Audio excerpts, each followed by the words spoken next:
1. General Introduction. A psychedelic experience is a journey to new realms of consciousness.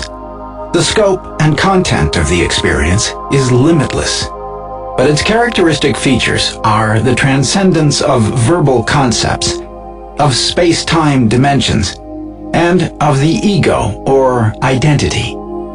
Such experiences of enlarged consciousness can occur in a variety of ways: sensory deprivation, yoga exercises, disciplined meditation, religious or aesthetic ecstasies, or spontaneously. Most recently, they have become available to anyone through the ingestion of psychedelic drugs such as LSD, psilocybin, mescaline, DMT, etc. This is a statement of an ideal, not an actual situation in 1964. The psychedelic drugs are, in the United States, classified as experimental drugs. That is, they are not available on a prescription basis, but only to qualified investigators.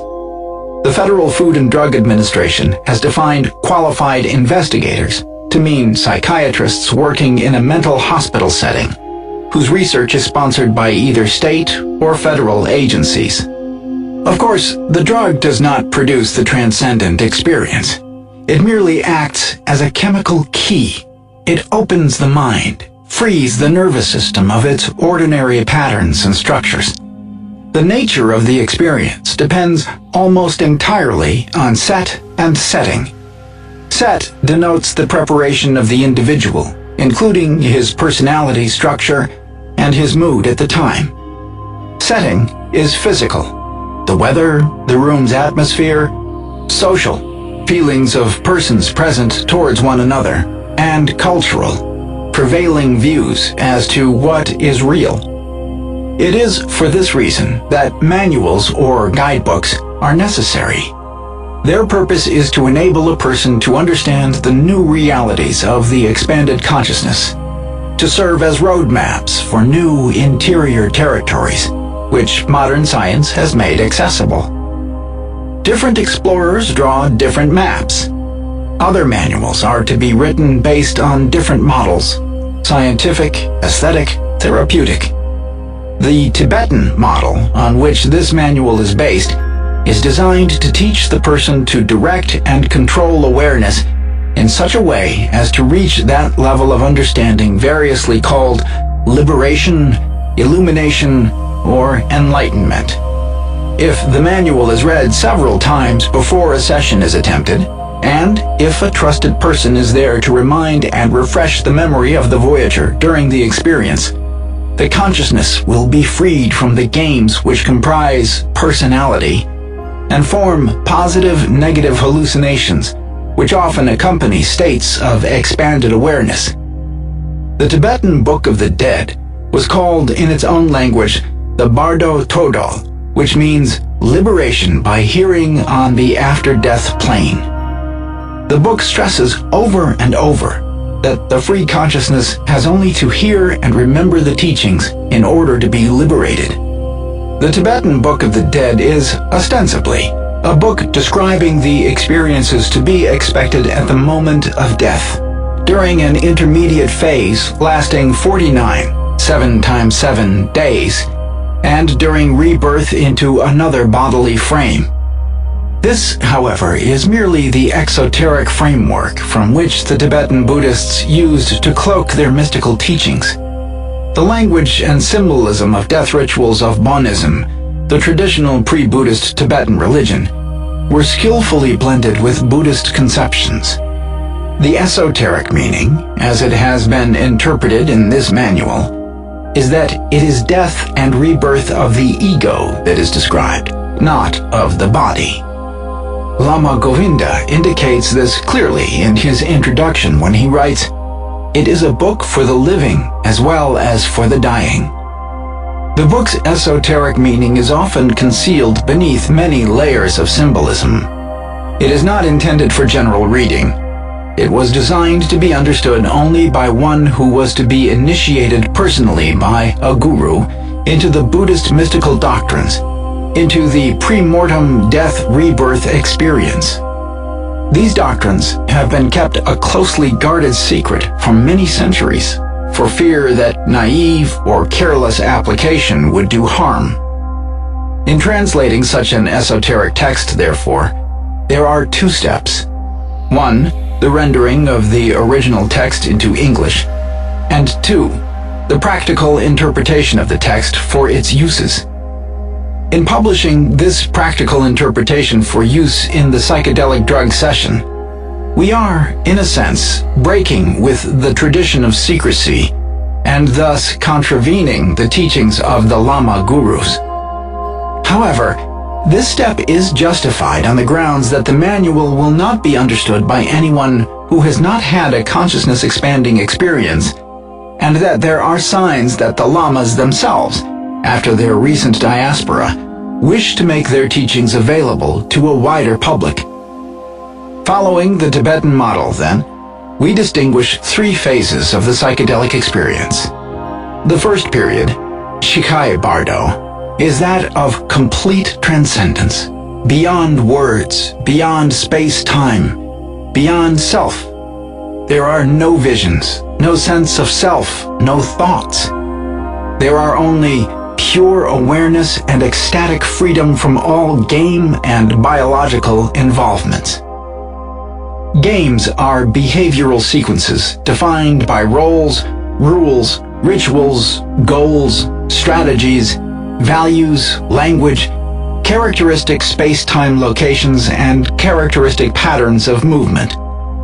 Any behavior not having these 9 features is non-game. This includes physiological reflexes, spontaneous play, and transcendent awareness. The second lengthy period involves self or external game reality, Shunyid Bardo, in sharp, exquisite clarity, or in the form of hallucinations, karmic apparitions. The final period, Sidpa Bardo, involves the return to routine game reality and the self. For most persons, the second, aesthetic or hallucinatory stage, is the longest. For the initiated, the first stage of illumination lasts longer. For the unprepared, the heavy game players, those who anxiously cling to their egos, and for those who take the drug in a non-supportive setting, the struggle to regain reality begins early and usually lasts to the end of their session. Words like these are static, whereas the psychedelic experience is fluid and ever-changing. Typically, the subject's consciousness flicks in and out of these 3 levels with rapid oscillations. One purpose of this manual is to enable the person to regain the transcendence of the first bardo and to avoid prolonged entrapments in hallucinatory or ego-dominated game patterns. The basic trusts and beliefs. You must be ready to accept the possibility that there is a limitless range of awarenesses for which we now have no words. That awareness can expand beyond the range of your ego, yourself, your familiar identity, beyond everything you have learned, beyond your notions of space and time, beyond the differences which usually separate people from each other and from the world around them. You must remember that throughout human history, millions have made this voyage. A few, whom we call mystics, saints, or Buddhas, have made this experience endure and have communicated it to their fellow men. You must remember, too, that the experience is safe. At the very worst, you will end up the same person who entered the experience, and that all of the dangers which you have feared are unnecessary productions of your mind. Whether you experience heaven or hell, remember that it is your mind which creates them. Avoid grasping the one or fleeing the other. Avoid imposing the ego game on the experience. You must try to maintain faith and trust in the potentiality of your own brain and the billion-year-old life process. With your ego left behind you, the brain can't go wrong. Try to keep the memory of a trusted friend or a respected person whose name can serve as guide and protection. Trust your divinity. Trust your brain. Trust your companions. Whenever in doubt, turn off your mind. Relax. Float downstream. After reading this guide, the prepared person should be able, at the very beginning of his experience, to move directly to a state of non-game ecstasy and deep revelation. But if you are not well prepared, or if there is a game distraction around you, you will find yourself dropping back. If this happens, then the instructions in Part 4 should help you regain and maintain liberation. Liberation in this context does not necessarily imply, especially in the case of the average person, the liberation of nirvana, but chiefly a liberation of the life flux from the ego, in such manner as will afford the greatest possible consciousness and consequent happy rebirth. Yet, for the very experienced and very highly efficient person, the same esoteric process of transference can be, according to the Lama gurus, so employed as to prevent any break in the flow of the stream of consciousness, from the moment of the ego loss to the moment of a conscious rebirth 8 hours later. Judging from the translation made by the late Lama Kazi Dawa Samdup of an old Tibetan manuscript containing practical directions for ego loss states, the ability to maintain a non-game ecstasy throughout the entire experience is possessed only by persons trained in mental concentration or one-pointedness of mind, to such a high degree of proficiency as to be able to control all the mental functions and to shut out the distractions of the outside world. This manual is divided into 4 parts. This first part is introductory. The second is a step-by-step description of a psychedelic experience based directly on the Tibetan Book of the Dead. The third part contains practical suggestions on how to prepare for and conduct a psychedelic session. The fourth part contains instructive passages adapted from the Bardo Todal, which may be read to the voyager during the session to facilitate the movement of consciousness. In the remainder of this introductory section, we review 3 commentaries on the Tibetan Book of the Dead, published with the Evans-Wentz edition. These are the introduction by Evans-Wentz himself, the distinguished translator-editor of 4 treatises on Tibetan mysticism, the commentary by Carl Jung, the Swiss psychoanalyst, and by Lama Govinda, an initiate of one of the principal Buddhist orders of Tibet. A tribute to W.Y. Evans-Wentz. Dr. Evans-Wentz, who literally sat at the feet of a Tibetan Lama for years in order to acquire his wisdom, not only displays a deeply sympathetic interest in those esoteric doctrines so characteristic of the genius of the East, but likewise possesses the rare faculty of making them more or less intelligible to the layman. W.Y. Evans-Wentz is a great scholar who devoted his mature years to the role of bridge and shuttle between Tibet and the West, like an RNA molecule activating the latter with the coded message of the former. No greater tribute could be paid to the work of this academic liberator than to base our psychedelic manual upon his insights and to quote directly his comments on the message of this book. The message is that the art of dying is quite as important as the art of living or of coming into birth, of which it is the complement and summation. That the future of being is dependent, perhaps entirely, upon a rightly controlled death. As the second part of this volume, setting forth the art of reincarnating, emphasizes. The art of dying, as indicated by the death rite associated with the initiation into the mysteries of antiquity and referred to by Apuleius, the Platonic philosopher, himself an initiate, and by many other illustrious initiates, and as the Egyptian Book of the Dead suggests, appears to have been far better known to the ancient peoples inhabiting the Mediterranean countries than it is now by their descendants in Europe and the Americas. To those who had passed through the secret experiencing of pre-mortem death, right dying is initiation, conferring, as does the initiatory death rite, the power to control consciously the process of death and regeneration.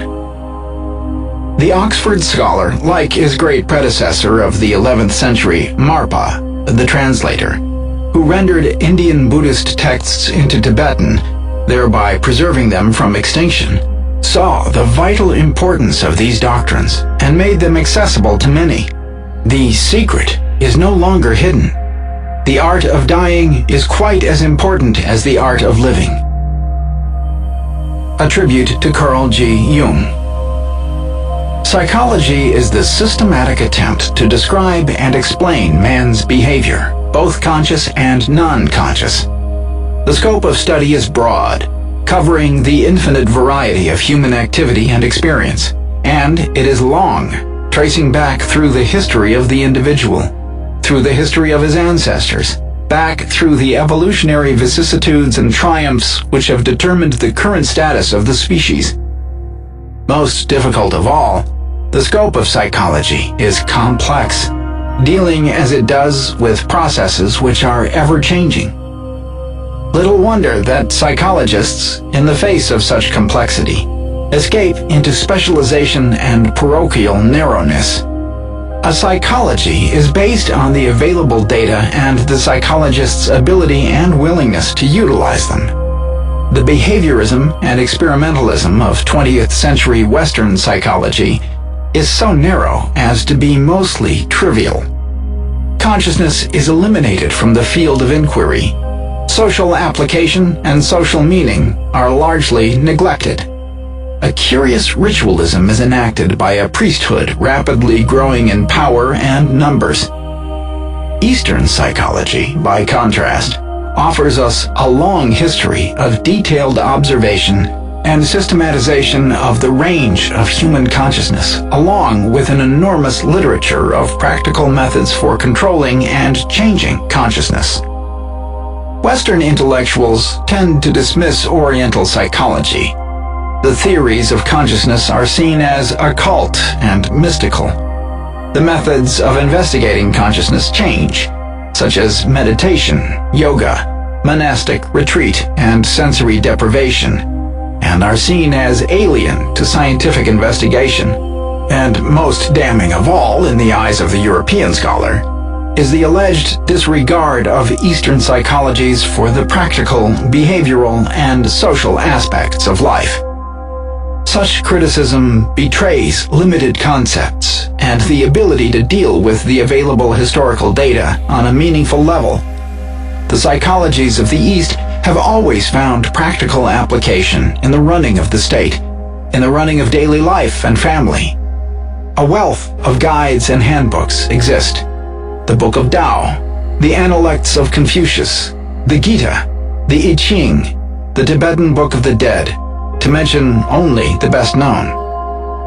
Eastern psychology can be judged in terms of the use of available evidence.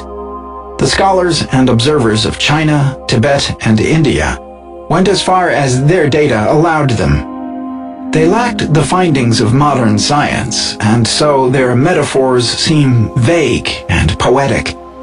Yet, this does not negate their value. Indeed, Eastern philosophic theories dating back 4,000 years adapt readily to the most recent discoveries of nuclear physics, biochemistry, genetics, and astronomy. A major task of any present-day psychology, Eastern or Western, is to construct a frame of reference large enough to incorporate the recent findings of the energy sciences into a revised picture of man. Judged against the criterion of the use of available fact, the greatest psychologists of our century are William James and Carl Jung. Both of these men avoided the narrow paths of behaviorism and experimentalism. Both fought to preserve experience and consciousness as an area of scientific research. Both kept open to the advance of scientific theory, and both refused to shut off Eastern scholarship from consideration. Jung used for his source of data that most fertile source, the internal. He recognized the rich meaning of the Eastern message. He reacted to that great Rorschach inkblot, the Tao Te Ching. He wrote perceptive, brilliant forewords to the I Ching, to the secret of the golden flower, and struggled with the meaning of the Tibetan Book of the Dead. For years, ever since it was published, the Bardo Todal has been my constant companion, and to it I owe not only many stimulating ideas and discoveries, but also many fundamental insights. Its philosophy contains the quintessence of Buddhist psychological criticism, and as such, one can truly say that it is of an unexampled superiority. The Bardo Todal is, in the highest degree, psychological in its outlook, but with us, philosophy and theology are still in the medieval pre-psychological stage, where only the assertions are listened to, explained, defended, criticized, and disputed, while the authority that makes them has, by general consent, been deposed as outside the scope of discussion. Metaphysical assertions, however, are statements of the psyche, and are, therefore, psychological.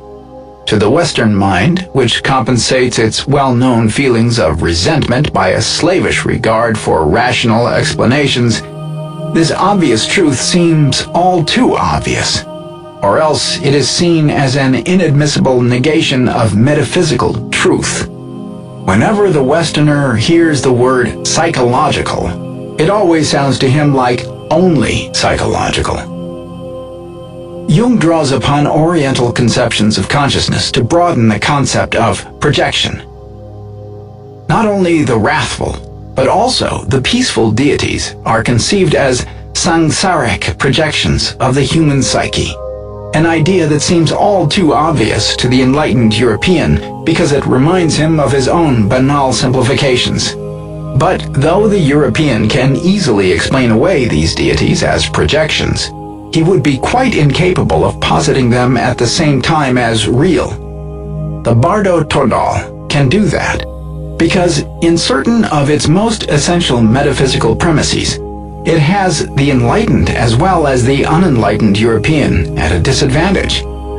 The ever-present, unspoken assumption of the Bardo Todal is the anti-nominal character of all metaphysical assertions, and also the idea of the qualitative difference of the various levels of consciousness and of the metaphysical realities conditioned by them. The background of this unusual book is not the niggardly European either-or, but a magnificently affirmative both-and.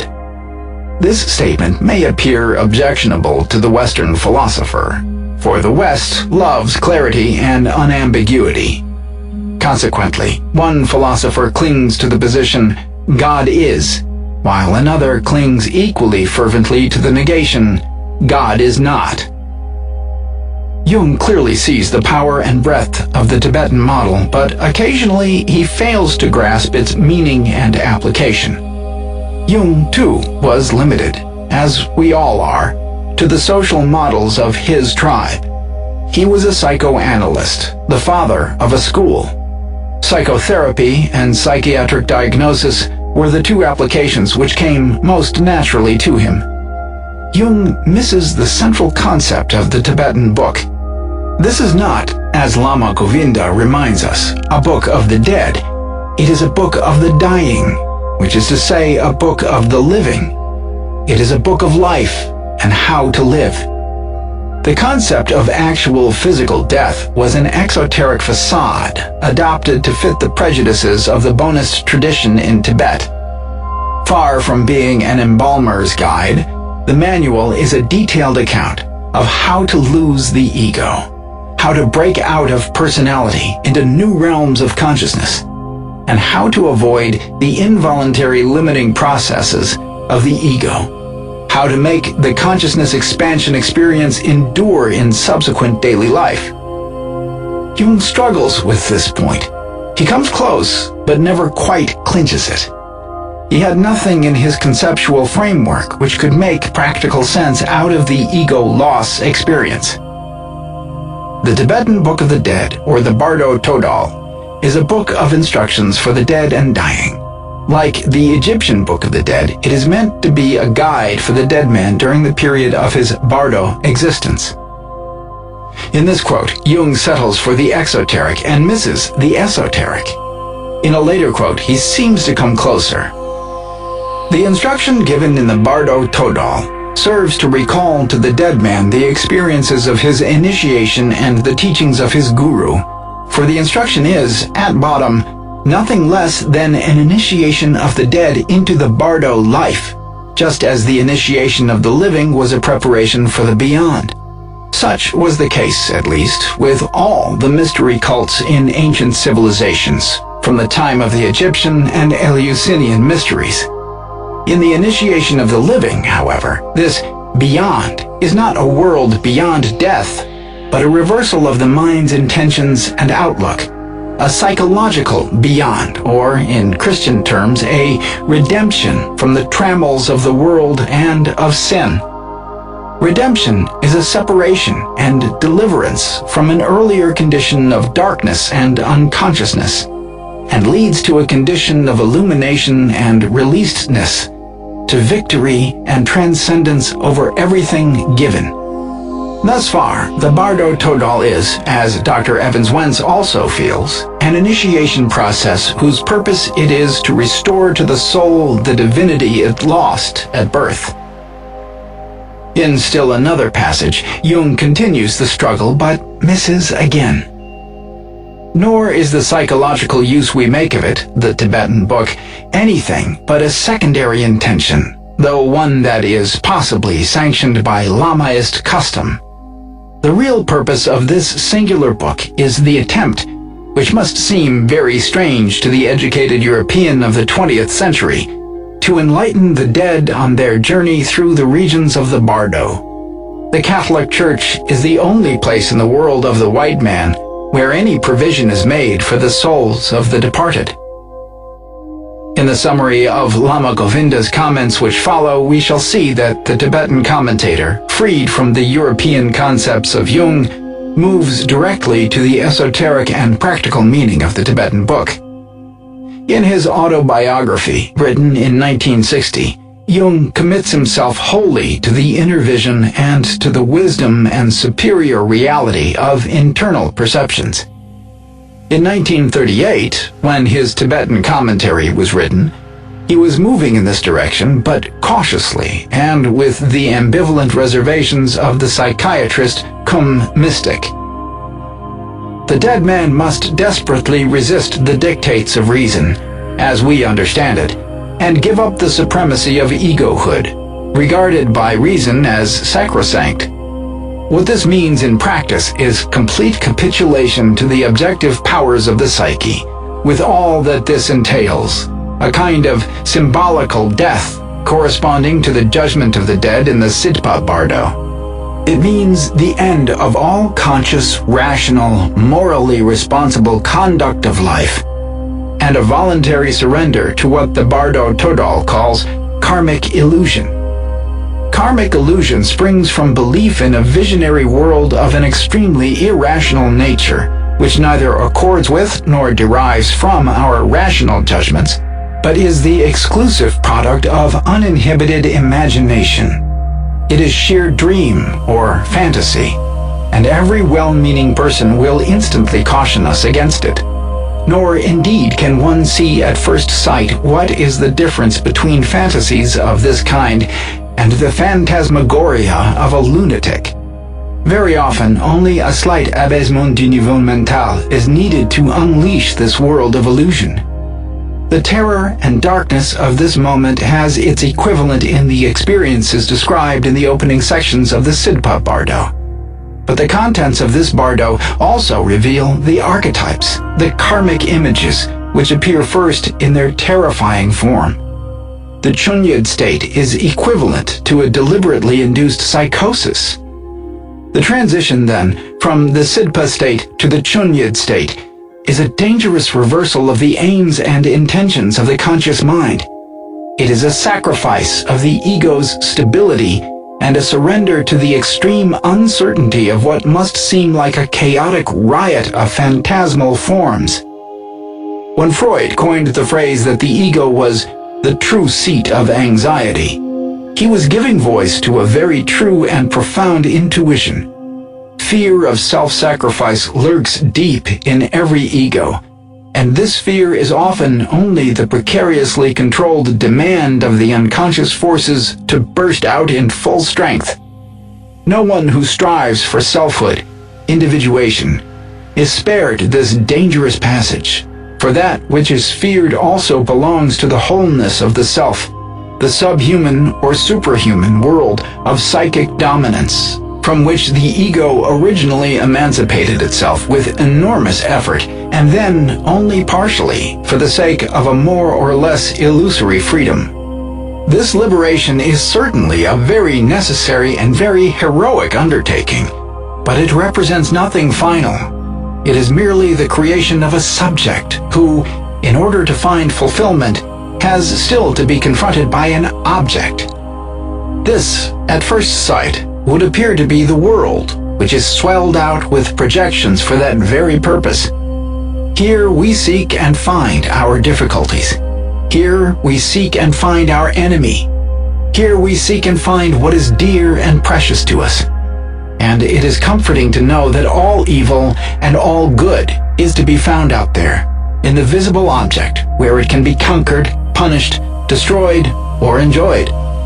But nature herself does not allow this paradisal state of innocence to continue forever. There are, and always have been, those who cannot help but see that the world and its experiences are in the nature of a symbol, and that it really reflects something that lies hidden in the subject himself, in his own transsubjective reality. It is from this profound intuition, according to Lamaist doctrine, that the Chunyid state derives its true meaning, which is why the Chunyid Bardo is entitled the Bardo of the Experiencing of Reality. The reality experienced in the Chunyid state is, as the last section of the corresponding Bardo teaches, the reality of thought. The thought forms appear as realities. Fantasy takes on real form, and the terrifying dream evoked by karma and played out by the unconscious dominance begins. Jung could not have been surprised by professional and institutional antagonism to psychedelics. He closes his Tibetan commentary with a poignant political aside. The Bardo Todal began by being a closed book, and so it has remained, no matter what kind of commentaries may be written upon it. For it is a book that will only open itself to spiritual understanding, and this is a capacity which no man is born with, but which he can only acquire through special training and special experience. It is good that such, to all intents and purposes, useless books exist. They are meant for those queer folk who no longer set much store by the uses, aims, and meaning of present-day civilization. To provide special training for the special experience provided by psychedelic materials is the purpose of this version of the Tibetan Book of the Dead. A tribute to Lama Anigarika Govinda. In the preceding section, the point was made that Eastern philosophy and psychology, poetic, indeterministic, experiential, inward-looking, vaguely evolutionary, open-ended, is more easily adapted to the findings of modern science than the syllogistic, certain, experimental, externalizing logic of Western psychology. The latter imitates the irrelevant rituals of the energy sciences, but ignores the data of physics and genetics, the meanings and implications. Even Carl Jung, the most penetrating of the Western psychologists, failed to understand the basic philosophy of the Bardo Todal. Quite in contrast are the comments on the Tibetan manual by Lama Anigarika Govinda. His opening statement, at first glance, would cause a Judeo-Christian psychologist to snort in impatience.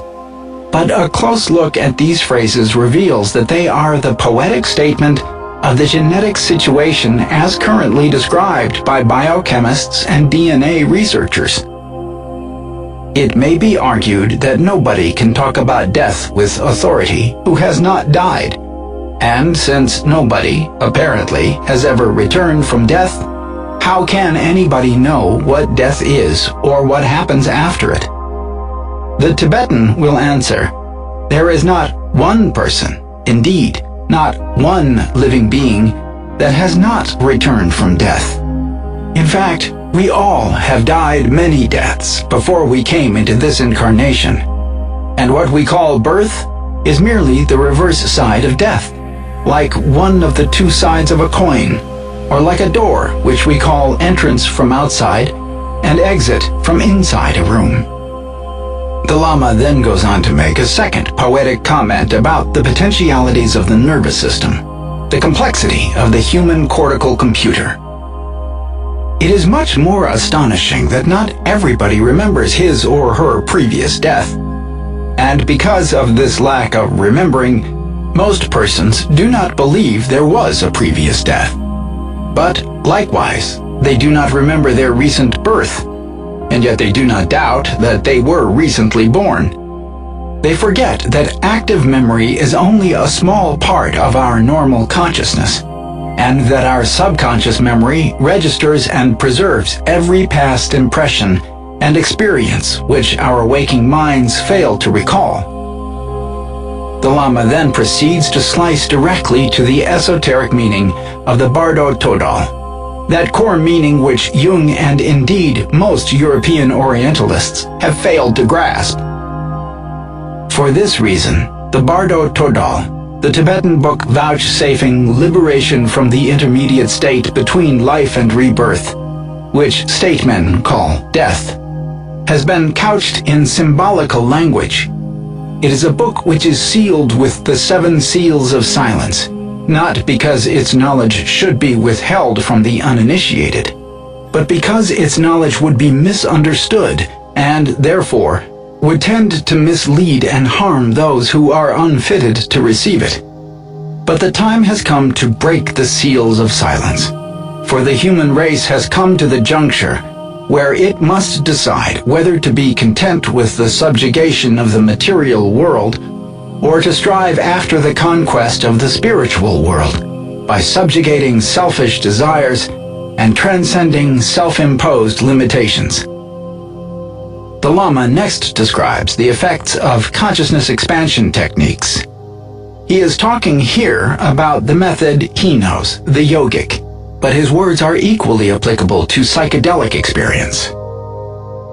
There are those who, in virtue of concentration and other yogic practices, are able to bring the subconscious into the realm of discriminative consciousness and, thereby, to draw upon the unrestricted treasury of subconscious memory, wherein are stored the records not only of our past lives, but the records of the past of our race, the past of humanity, and of all pre-human forms of life, if not of the very consciousness that makes life possible in this universe. If, through some trick of nature, the gates of an individual's subconscious were suddenly to spring open, the unprepared mind would be overwhelmed and crushed. Therefore, the gates of the subconscious are guarded by all initiates and hidden behind the veil of mysteries and symbols. In a later section of his foreword, the Lama presents a more detailed elaboration of the inner meaning of the Todal. If the Bardo Todal were to be regarded as being based merely upon folklore, or as consisting of religious speculation about death and a hypothetical after-death state, it would be of interest only to anthropologists and students of religion. But the Bardo Todal is far more. It is a key to the innermost recesses of the human mind, and a guide for initiates, and for those who are seeking the spiritual path of liberation. Although the Bardo Todal is at present time widely used in Tibet as a breviary, and read or recited on the occasion of death, for which reason it has been aptly called the Tibetan Book of the Dead, one should not forget that it was originally conceived to serve as a guide not only for the dying and the dead, but for the living as well. And herein lies the justification for having made the Tibetan Book of the Dead accessible to a wider public. Notwithstanding the popular customs and beliefs which, under the influence of age-old traditions of pre-Buddhist origin, have grown around the profound revelations of the Bardo Todal, it has value only for those who practice and realize its teaching during their lifetime. There are two things which have caused misunderstanding. One is that the teachings seem to be addressed to the dead or the dying. The other, that the title contains the expression, liberation through hearing, in Tibetan, tosgrol. As a result, there has arisen the belief that it is sufficient to read or to recite the Bardo Todal in the presence of a dying person, or even of a person who has just died, in order to effect his or her liberation. Such misunderstanding could only have arisen among those who do not know that it is one of the oldest and most universal practices for the initiate to go through the experience of death before he can be spiritually reborn. Symbolically, he must die to his past and to his old ego before he can take his place in the new spiritual life into which he has been initiated. The dead or the dying person is addressed in the Bardo Todal mainly for three reasons. 1. The earnest practitioner of these teachings should regard every moment of his or her life as if it were the last. 2. When a follower of these teachings is actually dying, he or she should be reminded of the experiences at the time of initiation, or of the words or mantra of the guru, especially if the dying one's mind lacks alertness during the critical moments. And 3. One who is still incarnate should try to surround the person dying or just dead with loving and helpful thoughts during the first stages of the new or after-death state of existence, without allowing emotional attachment to interfere or to give rise to a state of morbid mental depression. Accordingly, one function of the Bardo Todal appears to be more to help those who have been left behind to adopt the right attitude towards the dead and towards the fact of death than to assist the dead, who, according to Buddhist belief, will not deviate from their own karmic path. This proves that we have to do here with life and not merely with a mass for the dead, to which the Bardo Todal was reduced in later times. Under the guise of a science of death, the Bardo Todal reveals the secret of life, and therein lies its spiritual value and its universal appeal. Here, then, is the key to a mystery which has been passed down for over 2,500 years. The consciousness expansion experience, the pre-mortem death and rebirth rite. The Vedic sages knew the secret. The Eleusinian initiates knew it. The Tantrics knew it. In all their esoteric writings, they whisper the message. It is possible to cut beyond ego consciousness, to tune in on neurological processes which flash by at the speed of light, and to become aware of the enormous treasury of ancient racial knowledge welded into the nucleus of every cell in your body. Modern psychedelic chemicals provide a key to this forgotten realm of awareness. But just as this manual, without the psychedelic awareness, is nothing but an exercise in academic Tibetology, so too, the potent chemical key is of little value without the guidance and the teachings. Westerners do not accept the existence of conscious processes for which they have no operational term. The attitude which is prevalent is, if you can't label it, and if it is beyond current notions of space-time and personality, then it is not open for investigation. Thus, we see the ego loss experience confused with schizophrenia. Thus, we see present-day psychiatrists solemnly pronouncing the psychedelic keys as psychosis-producing and dangerous. The new visionary chemicals and the premortem death-rebirth experience may be pushed once again into the shadows of history. Will Looking back, we remember that every Middle Eastern and European administrator, with the exception of certain periods in Greece and Persia, has, during the last 3,000 years, rushed to pass laws against any emerging transcendental process, the pre-mortem death-rebirth session, its adepts, and any new method of consciousness expansion.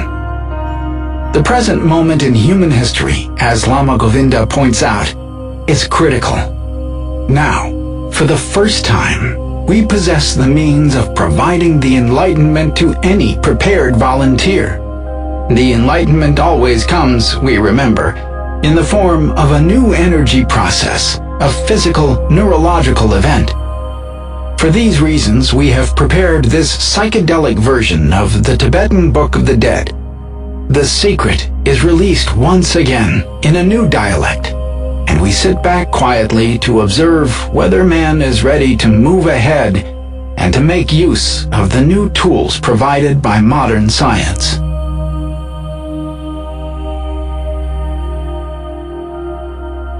Two, the Tibetan Book of the Dead. First Bardo, the period of ego loss, or non-game ecstasy. Chikhai Bardo. Part 1. The primary clear light seen at the moment of ego loss. All individuals who have received the practical teachings of this manual will, if the text be remembered, be set face to face with the ecstatic radiance and will win illumination instantaneously, without entering upon hallucinatory struggles and without further suffering on the age-long pathway of normal evolution, which traverses the various worlds of game existence. This doctrine underlies the whole of the Tibetan model. Faith is the first step on the secret pathway. Then comes illumination, and with it, certainty. And when the goal is won, emancipation. Success implies very unusual preparation in consciousness expansion, as well as much calm, compassionate game-playing, good karma, on the part of the participant.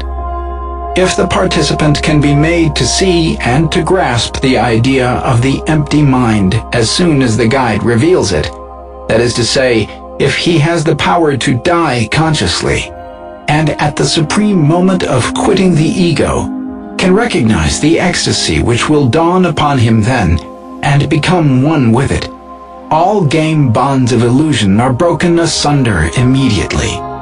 The dreamer is awakened into reality simultaneously with the mighty achievement of recognition. It is best if the guru, spiritual teacher, from whom the participant received guiding instructions, is present. But if the guru cannot be present, then another experienced person. Or if the latter is also unavailable, then a person whom the participant trusts should be available to read this manual without imposing any of his own games. Thereby, the participant will be put in mind of what he had previously heard of the experience, and will at once come to recognize the fundamental light and undoubtedly obtain liberation. Liberation is the nervous system devoid of mental, conceptual activity. The mind, in its conditioned state, that is to say, when limited to words and ego games, is continuously in thought formation activity. The nervous system, in a state of quiescence, alert, awake, but not active, is comparable to what Buddhists call the highest state of dhyana, deep meditation, when still united to a human body. The conscious recognition of the clear light induces an ecstatic condition of consciousness, such as saints and mystics of the West have called illumination. The first sign is the glimpsing of the clear light of reality, the infallible mind of the pure mystic state. This is the awareness of energy transformations with no imposition of mental categories. The duration of this state varies with the individual. It depends upon experience, security, trust, preparation, and the surroundings. In those who have even a little practical experience of the tranquil state of non-game awareness, and in those who have happy games, this state can last from 30 minutes to several hours. In this state, realization of what mystics call the ultimate truth is possible, provided that sufficient preparation has been made by the person beforehand. Otherwise, he cannot benefit now and must wander on into lower and lower conditions of hallucinations as determined by his past games until he drops back to routine reality. It is important to remember that the consciousness expansion process is the reverse of the birth process, birth being the beginning of game life, and the ego loss experience being a temporary ending of game life. But in both, there is a passing from one state of consciousness into another, and just as an infant must wake up and learn from experience the nature of this world, so likewise a person at the moment of consciousness expansion must wake up in this new, brilliant world and become familiar with its own peculiar conditions.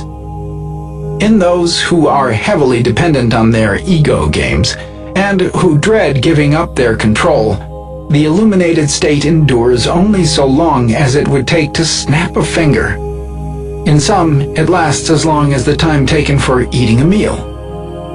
If the subject is prepared to diagnose the symptoms of ego loss, he needs no outside help at this point. Not only should the person about to give up his ego be able to diagnose the symptoms as they come one by one, but he should also be able to recognize the clear light without being set face to face with it by another person. If the person fails to recognize and accept the onset of ego loss, he may complain of strange bodily symptoms. This shows that he has not reached a liberated state. Then, the guide or friend should explain the symptoms as indicating the onset of ego loss. Here is a list of commonly reported physical sensations. 1. Bodily pressure, which the Tibetans call earth sinking into water. 2. Clammy coldness, followed by feverish heat, which the Tibetans call water sinking into fire. 3. Body disintegrating, or blown to atoms, called fire sinking into air. 4. Pressure on head and ears, which Americans call rocket launching into space. 5. Tingling in extremities. 6. Feelings of body melting or flowing as if wax. 7. Nausea. 8. Trembling or shaking, beginning in pelvic regions and spreading up torso. These physical reactions should be recognized as signs heralding transcendence. Avoid treating them as symptoms of illness. Accept them, merge with them, enjoy them. Mild nausea occurs often with the ingestion of morning glory seeds or peyote, rarely with mescaline, and infrequently with LSD or psilocybin. If the subject experiences stomach messages, they should be hailed as a sign that consciousness is moving around in the body. The symptoms are mental. The mind controls the sensation, and the subject should merge with the sensation. Experience it fully, enjoy it, and, having enjoyed it, let consciousness flow on to the next phase. It is usually more natural to let consciousness stay in the body. The subject's attention can move from the stomach and concentrate on breathing, heartbeat. If this does not free him from nausea, the guide should move the consciousness to external events, music, walking in the garden, etc. The appearance of physical symptoms of ego loss, recognized and understood, should result in peaceful attainment of illumination. If ecstatic acceptance does not occur, or when the period of peaceful silence seems to be ending, the relevant sections of the instructions can be spoken in a low tone of voice in the ear. It is often useful to repeat them distinctly, clearly impressing them upon the person so as to prevent his mind from wandering. Another method of guiding the experience with a minimum of activity is to have the instructions previously recorded in the subject's own voice and to flip the tape on at the appropriate moment. The reading will recall to the mind of the voyager the former preparation. It will cause the naked consciousness to be recognized as the clear light of the beginning. It will remind the subject of his unity with this state of perfect enlightenment and help him maintain it. If, when undergoing ego loss, one is familiar with this state by virtue of previous experience and preparation, the wheel of rebirth, i.e., all game playing, is stopped and liberation instantaneously is achieved. But such spiritual efficiency is so very rare that the normal mental condition of the person is unequal to the supreme feat of holding on to the state in which the clear light shines, and there follows a progressive descent into lower and lower states of the Bardo experience, and then rebirth. The simile of a needle balanced and set rolling on a thread is used by the lamas to elucidate this condition. So long as the needle retains its balance, it remains on the thread. Eventually, however, the law of gravitation, the pull of the ego or external stimulation, affects it, and it falls. In the realm of the clear light, similarly, the mentality of a person in the ego-transcendent state momentarily enjoys a condition of balance, of perfect equilibrium, and of oneness. Unfamiliar with such a state, which is an ecstatic state of non-ego, the consciousness of the average human being lacks the power to function in it. Karmic, i.e. game, propensities becloud the consciousness principle with thoughts of personality, of individualized being, of dualism. Thus, losing equilibrium, consciousness falls away from the clear light. It is thought processes which prevent the realization of nirvana, which is the blowing out of the flame of selfish game desire. And so the wheel of life continues to turn. All or some of the appropriate passages in the instructions may be read to the voyager during the period of waiting for the drug to take effect, and when the first symptoms of ego loss appear. When the voyager is clearly in a profound ego-transcendent ecstasy, the wise guide will remain silent. Part 2. The secondary clear light seen immediately after ego loss. The preceding section describes how the clear light may be recognized and liberation maintained. But if it becomes apparent that the primary clear light has not been recognized, then it can certainly be assumed there is dawning what is called the phase of the secondary clear light. The first flash of experience usually produces a state of ecstasy of the greatest intensity. Every cell in the body is sensed as involved in orgastic creativity. It may be helpful to describe in more detail some of the phenomena which often accompany the moment of ego loss. One of these might be called wave energy flow. The individual becomes aware that he is part of and surrounded by a charged field of energy which seems almost electrical. In order to maintain the ego loss state as long as possible, the prepared person will relax and allow the forces to flow through him. There are two dangers to avoid: the attempt to control or to rationalize this energy flow. Either of these reactions is indicative of ego activity, and the first Bardo transcendence is lost. The second phenomenon might be called biological life flow. Here, the person becomes aware of physiological and biochemical processes, rhythmic pulsing activity within the body. Often, this may be sensed as powerful motors or generators continuously throbbing and radiating energy. An endless flow of cellular forms and colors flashes by.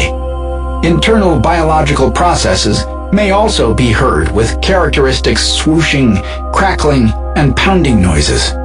Again, the person must resist the temptation to label or control these processes.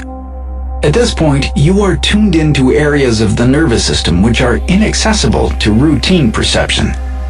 You cannot drag your ego into the molecular processes of life. These processes are 1 billion years older than the learned conceptual mind. Another typical and most rewarding phase of the first bardo involves ecstatic energy movement felt in the spine. The base of the backbone seems to be melting or seems on fire. If the person can maintain quiet concentration, the energy will be sensed as flowing upwards.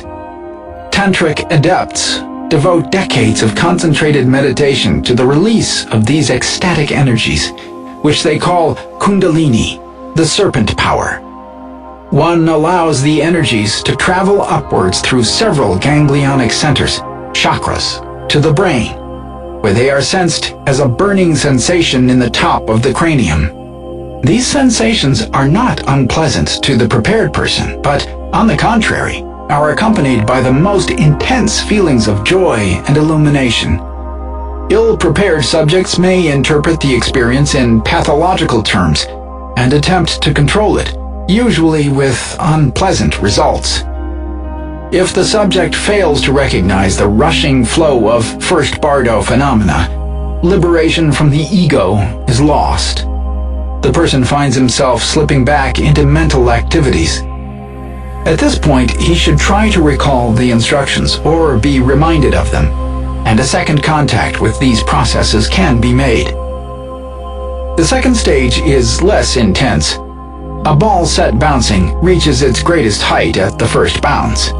The second bounce is lower, and each succeeding bounce is still lower until the ball comes to rest. The consciousness at the loss of the ego is similar to this.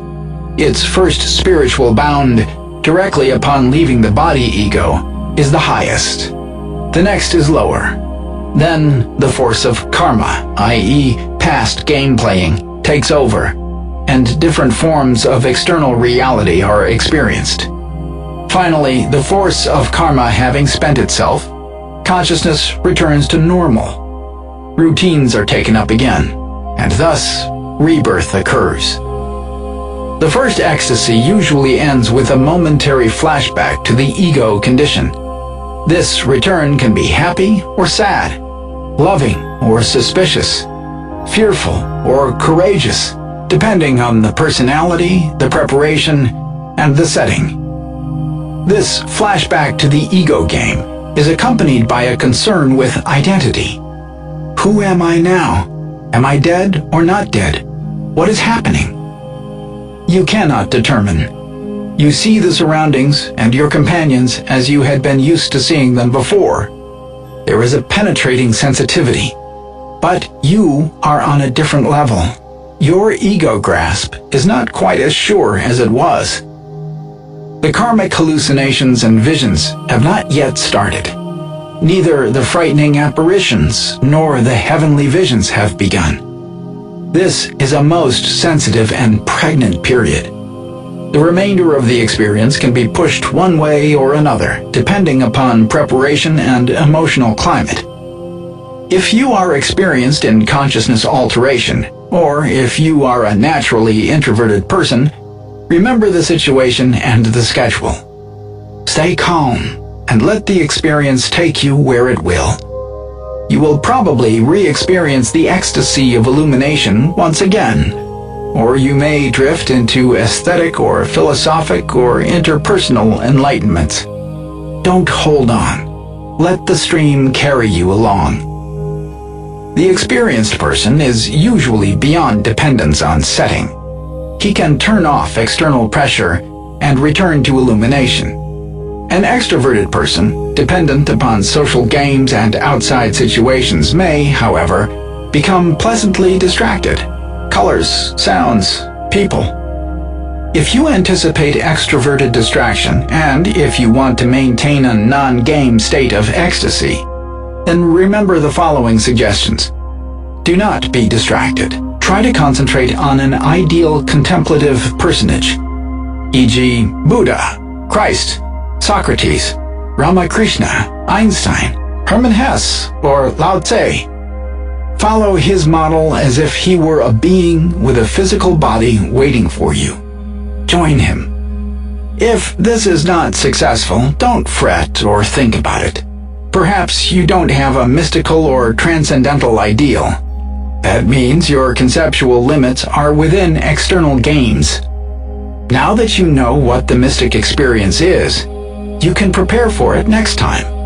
You have lost the content-free flow and should now be ready to slip into exciting confrontation with external reality. In the second bardo, you can reach and deeply experience game revelations. We have just anticipated the reactions of the naturally mystical introvert, the experienced person, and the extrovert.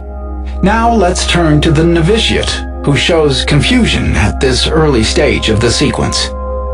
The best procedure is to make a reassuring sign and do nothing. He will have read this manual and will have some guidepost. Leave him alone, and he will probably dive into his panic and master it. If he indicates that he wishes guidance, repeat the instructions. Tell him what is happening. Remind him of his phase in the process. Urge him quietly to release his ego struggle and drift back into contact with the clear light. Preparation and guidance of this sort will allow many to reach the illuminated state who would not be expected to recognize it. At this point, it is necessary to inject a word of benign warning. Reading this manual is extremely useful, but no words can communicate experience. You are going to be surprised, startled, and delighted.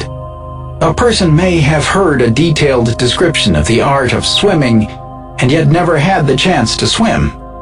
Suddenly diving into the water, he finds himself unable to swim. So with those who have tried to learn the theory of how to experience ego loss and have never applied it. They cannot maintain unbroken continuity of consciousness. They grow bewildered at the changed condition. They fail to maintain the mystical ecstasy.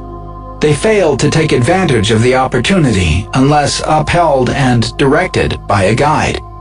Even with all that a guide can do, they ordinarily, because of bad karma, heavy ego games, fail to recognize the liberation. But this is no cause for worry. At the worst, they just slip back to shore. No one has drowned, and most of those who have taken the voyage have been eager to try again. Even those who have familiarized themselves with the roadmaps and who previously have had illumination may find themselves in settings where heavy game behavior on the part of others forces them into contact with external reality. If this happens, recall the instructions. The person who masters this principle can block out the external. The one who has mastered control of consciousness is independent of setting. Again, there are those who, although previously successful, may have brought ego games into the session with them. They may want to provide someone else with a particular type of experience. They may be promoting some self-goal. They may be nurturing negative or competitive or seductive feelings towards someone in the session. This can quickly lead to karmic distortions and game hallucinations. If this happens, recall the instructions. Remember the unity of all beings. One to me is shame and fame. One to me is loss or gain. Jettison your ego program and float back to the radiant bliss of at-oneness. If you reach the clear light immediately and maintain it, that is best. But if not, if you have slipped down to reality concerns, by remembering these instructions, you should be able to regain what the Tibetans call the secondary clear light. While on this secondary level, an interesting dialogue occurs between pure transcendence and the awareness that this ecstatic vision is happening to oneself. The first radiance knows no self, no concepts. The secondary experience involves a certain state of conceptual lucidity. The knowing self hovers within that transcendent terrain from which it is usually barred. If the instructions are remembered, external reality will not intrude. But the flashing in and out between pure egoless unity and lucid non-game selfhood produces an intellectual ecstasy and understanding that defies description. Previous philosophic reading will suddenly take on living meaning. Thus, in this secondary stage of the first bardo, there is possible both the mystic non-self and the mystic self experience. After you have experienced these two states, you may wish to pursue this distinction intellectually. We are confronted here with one of the oldest debates in Eastern philosophy. Is it better to be part of the sugar or to taste the sugar? Theological controversies and their dualities are far removed from experience. Thanks to the experimental mysticism made possible by consciousness-expanding drugs, you may have been lucky enough to have experienced the flashing back and forth between the two states. You may be lucky enough to know what the academic monks could only think about. Here ends the first bardo, the period of ego loss or non-game ecstasy. Second bardo, the period of hallucinations, Chunyid bardo. Introduction. If the primary clear light is not recognized, there remains the possibility of maintaining the secondary clear light. If that is lost, then comes the Chunyid bardo, the period of karmic illusions or intense hallucinatory mixtures of game reality. It is very important that the instructions be remembered. They can have great influence and effect. During this period, the flow of consciousness, microscopically clear and intense, is interrupted by fleeting attempts to rationalize and interpret. But the normal game-playing ego is not functioning effectively. There exist, therefore, unlimited possibilities for, on the one hand, delightful, sensuous, intellectual, and emotional novelties as one floats with the current, and on the other hand, fearful ambuscades of confusion and terror if one tries to impose his will on the experience. The purpose of this part of the manual is to prepare the person for the choice points which arise during this stage. Strange sounds, weird sights, and disturbed visions may occur. These can awe, frighten, and terrify unless one is prepared. The experienced person will be able to maintain the recognition that all perceptions come from within, and will be able to sit quietly, controlling his expanded awareness like a phantasmagoric multi-dimensional television set. The most acute and sensitive hallucinations, visual, auditory, touch, smell, physical, and bodily. The most exquisite reactions, compassionate insight into the self, the world. The key is inaction, passive integration with all that occurs around you. If you try to impose your will, use your mind, rationalize, seek explanations, you will get caught in hallucinatory whirlpools. The motto? Peace, acceptance. It is all an ever-changing panorama. You are temporarily removed from the world of game. Enjoy it. The inexperienced, and those to whom ego control is important, may find this passivity impossible. If you cannot remain inactive and subdue your will, then the one certain activity which can reduce panic and pull you out of hallucinatory mind games is physical contact with another person. Go to the guide or to another participant and put your head on his lap or chest. Put your face next to his and concentrate on the movement and sound of his inspiration. Breathe deeply and feel the air rush in and the sighing release. This is the oldest form of living communication, the brotherhood of breath. The guide's hand on your forehead may add to the relaxation. Contact with another participant may be misunderstood and provoke sexual hallucinations. For this reason, helping contact should be made explicit by prearrangement. Unprepared participants may impose sexual fears or fantasies on the contact. Turn them off. They are karmic, illusory productions. The tender, gentle, supportive huddling together of participants is a natural development during the second phase. Do not try to rationalize this contact. Human beings, and for that matter, most all mobile terrestrial creatures, have been huddling together during long, dark, confused nights for several 100,000 years. Breathe in and breathe out with your companions. We are all one. That's what your breath is telling you. Explanation of the second bardo. The underlying problem of the second bardo is that any and every shape, human, divine, diabolical, heroic, evil, animal thing, which the human brain conjures up or the past life recalls, can present itself to consciousness. Shapes and forms and sounds whirling by endlessly. The underlying solution, repeated again and again, is to recognize that your brain is producing the visions. They do not exist. Nothing exists except as your consciousness gives it life. You are standing on the threshold of recognizing the truth.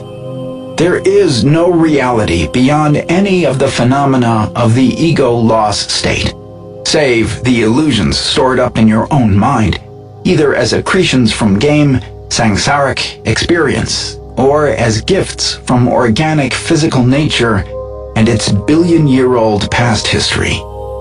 Recognition of this truth gives liberation. There is, of course, no way of classifying the infinite permutations and combinations of visionary elements. The cortex contains file cards for billions of images from the history of the person, of the race, and of living forms. Any of these, at the rate of 100 million per second, according to neurophysiologists, can flood into awareness. Bobbing around in this brilliant symphonic sea of imagery is the remnant of the conceptual mind. On the endless watery turbulence of the Pacific Ocean bobs a tiny open mouth, shouting, between saline mouthfuls, "Order! System! Explain all this!" One cannot predict what visions will occur, nor their sequence. One can only urge the participants to shut the mouth, breathe through the nose, and turn off the fidgety, rationalizing mind. But only the experienced person of mystical bent can do this, and thus remain in serene enlightenment. The unprepared person will be confused, or worse, panicky. The intellectual struggle to control the ocean. In order to guide the person, to help him organize his visions into explicable units, the Chunyid Bardo was written. There are two sections. 1. 7 peaceful deities with their symmetrically opposed ego traps. 2. 8 wrathful deities who can be joyfully accepted as visionary productions or fled from in terror. Each of the 7 peaceful deities, bisexual father-mother figures, are accompanied by consorts, attendants, lesser deities, saints, angels, heroes. Each of the wrathful deities is similarly accompanied. Lights, symbolic objects, beautiful, horrid, threatening, seething, are likewise seen. If read literally, the Tibetan Book of the Dead would have you expect the master of all visible shapes, or his opposite, the fondness for stupidity, on the first day, the immovable deity of happiness and his consort, attendants and opposite on the second, etc. The manual should, of course, not be used rigidly, exoterically, but should be taken in its esoteric, allegorical form. Read from this perspective, we see that the lamas have listed or named 1,000 images which can boil up in the ever-changing jeweled mosaic of the retina, that multi-layered swamp of billions of rods and cones, infiltrated like a Persian rug or a Mayan carving with countless multicolored capillaries. By preparatory reading of the manual and by its repetition during the experience, the novice is led via suggestion to recognize this fantastic retinal kaleidoscope. Most important, he is told that they come from within. All deities and demons, all heavens and hells are internal. The student with a particular interest in Tibetan or Tantric Buddhism should steep himself in the text of the Chunyid Bardo. He should obtain colored plates of the 14 dramas of the Bardo, and he should arrange to have the guide lead him through the prescribed sequence during the drug session. This will provide an unforgettable series of liberations and will permit the devotee to emerge from the experience reincarnated in the Lamaist tradition. The aim of this manual is to make available the general outline of the Tibetan book and to translate it into psychedelic English. For this reason, we shall not present the detailed sequence of Lamaist hallucinations, but rather list some apparitions commonly reported by Westerners. Following the Tibetan Todol, we have classified second Bardo visions into 7 types. 1. The source or creator vision. 2. The internal flow of archetypal processes. 3. The fire flow of internal unity. 4. The wave vibration structure of external forms. 5. The vibratory waves of external unity. 6. The retinal circus. 7. The magic theater. Visions 2 and 3 involve closed eyes and no contact with external stimuli. In Vision 2, the internal imagery is primarily conceptual. The experience can range from revelation and insight to confusion and chaos, but the cognitive intellectual meaning is paramount. In Vision 3, the internal imagery is primarily emotional. The experience can range from love and ecstatic unity to fear, distrust, and isolation. Visions 4 and 5 involve open eyes and rapt attention to external stimuli, such as sounds, lights, touch, etc. In Vision 4, the external imagery is primarily conceptual, and in Vision 5, emotional factors predominate. The sevenfold table just defined bears some similarity to the mandalic schema of the peaceful deities listed for the second Bardo in the Tibetan Book of the Dead. The peaceful visions. Vision 1. The source. Eyes closed, external stimuli ignored. The white light, or first Bardo energy, may be interpreted as God the Creator, the spreader of the seed, the power which makes all shapes visible, seed of all that is, sovereign power, the all-powerful, the central sun, the one truth, the source of all organic life, the Divine Mother, the female creative principle, Mother of the space of heaven, radiant Father Mother, magnificent revelations, both spiritual and philosophic, can occur at this point, marking the highest union of experience and intellect. But because of bad karma, usually religious beliefs of a monotheistic or punitive nature, the glorious light of the seed wisdom can produce awe and terror. The person will wish to flee and beget a fondness for the dull white light symbolizing stupidity. Persons from a Judeo-Christian background conceive of an enormous gulf between divinity, which is up there, and the self, down here. Christian mystics' claims to unity with divine radiance has always posed problems for theologians who are committed to the cosmological subject-object distinction. Most Westerners, therefore, find it difficult to attain unity with the source light. If the guide ascertains that the voyager is struggling with thoughts or feelings about the creative source energy, he can read the appropriate instructions for Vision 1. Vision 2, the internal flow of archetypal processes. Eyes closed, external stimuli ignored. Intellectual aspects. If the undifferentiated light of the first bardo or of the source energy is lost, luminous waves of differentiated forms can flood through the consciousness. The person's mind begins to identify these figures, that is, to label them, and experience revelations about the life process. Specifically, the subject is caught up in an endless flow of colored forms, microbiological shapes, cellular acrobatics, capillary whirling. The cortex is tuned in on molecular processes which are completely new and strange, a Niagara of abstract designs, the life stream flowing. These visions might perhaps be described as pure sensations of cellular and subcellular processes. It is uncertain whether they involve the retina and/or the visual cortex, or whether they are flashes of direct molecular sensation in other areas of the central nervous system. They are subjectively described as internal visions. Another class of internal process images involves sound. Again, we do not know whether these sensations originate in the auditory apparatus and/or in the auditory cortex, or whether they are flashes of direct molecular sensations in other areas. They are subjectively described as internal sounds: clicking, thudding, clashing, soughing, ringing, tapping, moaning, shrill whistles.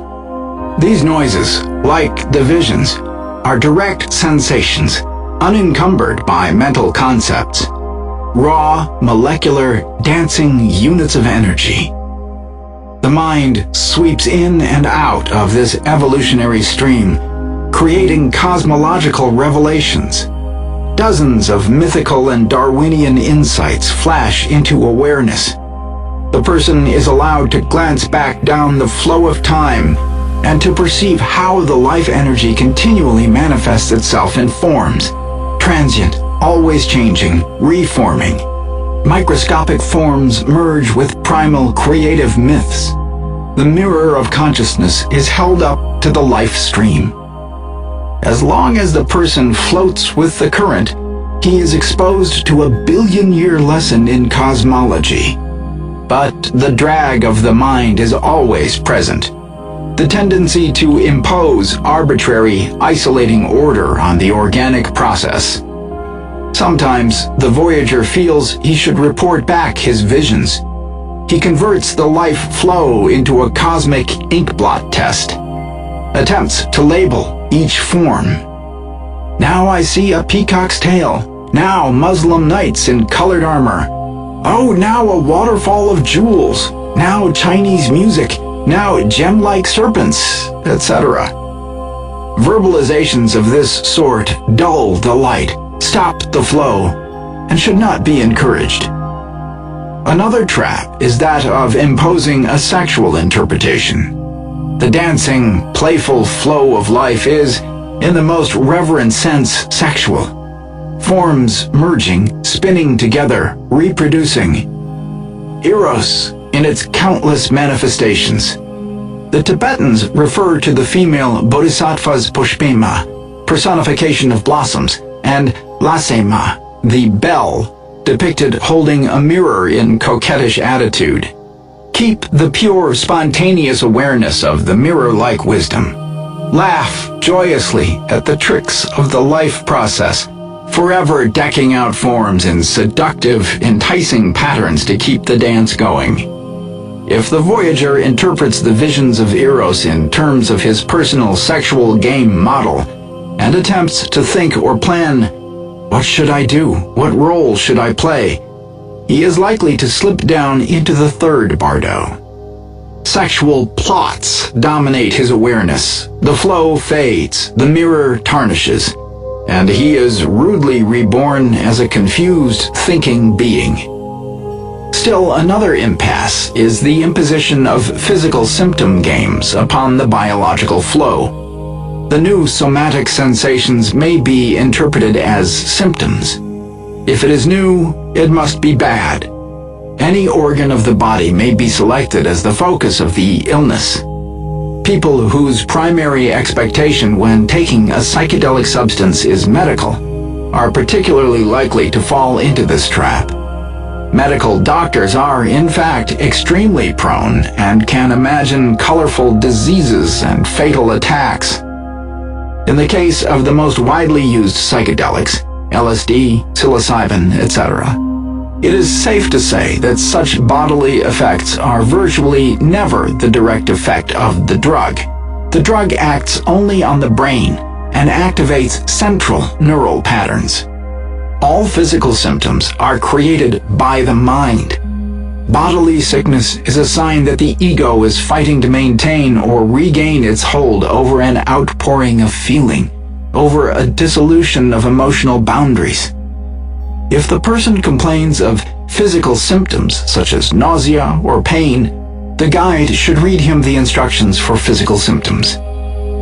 The negative, wrathful counterpart to this vision occurs if the voyager reacts with fear to the powerful flow of life forms.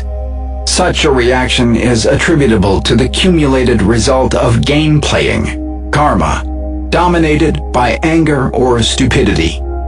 A nightmarish hell world may ensue.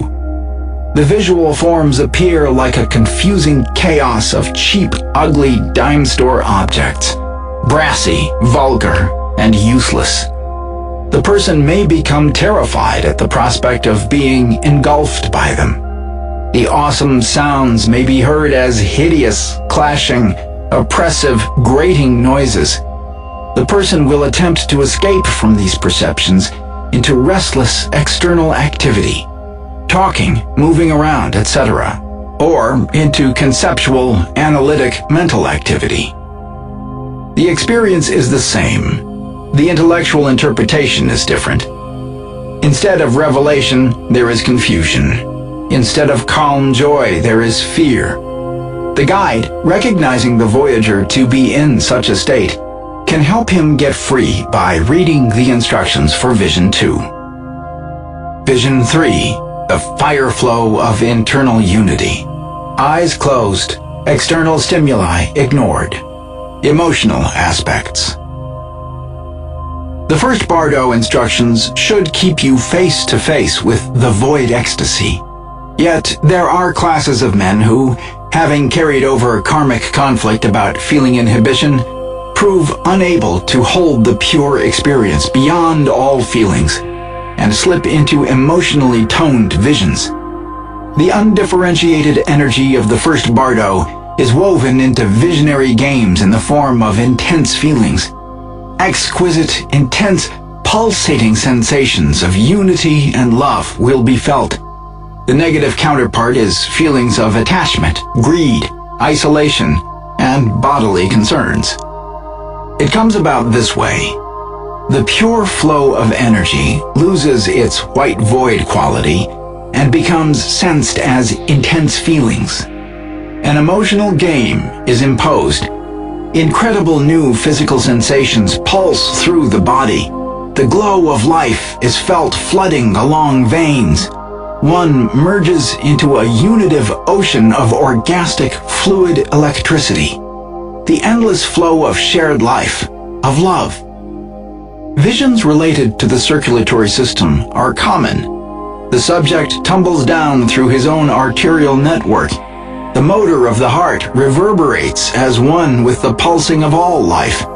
The heart then breaks, and red fire bleeds out to merge with all living beings. All living organisms are throbbing together.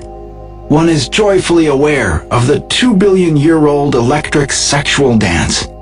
One is, at last, divested of robot clothes and limbs, and undulates in the endless chain of living forms. Dominating this ecstatic state is the feeling of intense love. You are a joyful part of all life. The memory of former delusions of selfhood and differentiation invokes exultant laughter. All the harsh, dry, brittle angularity of game life is melted. You drift off, soft, rounded, moist, warm, merged with all life. You may feel yourself floating out and down into a warm sea. Your individuality and autonomy of movement are mostly disappearing. Your control is surrendered to the total organism.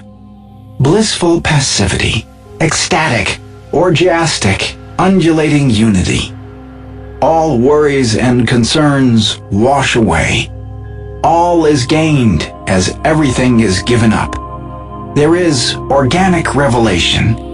Every cell in your body is singing its song of freedom. The entire biological universe is in harmony, liberated from the censorship and control of you and your restricted ambitions. But wait, you are disappearing into the unity. You are being swallowed up by the ecstatic undulation. Your ego, that one tiny remaining strand of self, screams, "Stop!" You are terrified by the pull of the glorious, dazzling, transparent, radiant red light. You wrench yourself out of the life flow, drawn by your intense attachment to your old desires. There is a terrible rending as your roots tear out of the life matrix, a ripping of your fibers and veins away from the greater body to which you were attached. And when you have cut yourself off from the fire flow of life, the throbbing stops, the ecstasy ceases. Your limbs harden and stiffen into angular forms. Your plastic doll body has regained its orientation. There you sit, isolated from the stream of life, impotent master of your desires and appetites, miserable. While you are floating down the evolutionary river, there comes a sense of limitless, selfless power, the delight of flowing cosmic belongingness, the astounding discovery that consciousness can tune in to an infinite number of organic levels. There are billions of cellular processes in your body, each with its universe of experience, an endless variety of ecstasies. The simple joys and pains and burdens of your ego represent one set of experiences, a repetitious, dusty set. As you slip into the fire flow of biological energy, series after series of experiential sets flash by. You are no longer encapsulated in the structure of ego and tribe. But through panic and a desire to latch on to the familiar, you shut off the flow, open your eyes. Then the flowingness is lost. The potentiality to move from one level of consciousness to another is gone.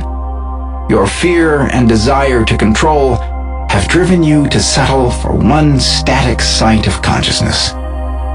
To use the Eastern or genetic metaphor, you have frozen the dance of energy and committed yourself to one incarnation. And you have done it out of fear. When this happens, there are several steps which can take you back to the biological flow and from there to the first bardo. First, close your eyes. Lie on your stomach and let your body sink through the floor. Merge with the surroundings. Feel the hard, square edges of your body soften and start to move in the bloodstream. Let the rhythm of breathing become tide flow. Bodily contact is probably the most effective method of softening hardened surfaces. No movement, no body games. Close physical contact with another invariably brings about the unity of fire flow. Your blood begins to flow into the other's body. His breathing pours into your lungs. You both drift down the capillary river. Another form of life process images is the flow of auditory sensations. The endless series of abstract sounds described in the preceding vision bounce through awareness. The emotional reaction to these can be neutral or can involve intense feelings of unity or of annoyed fear. The positive reaction occurs when the subject merges with the sound flow.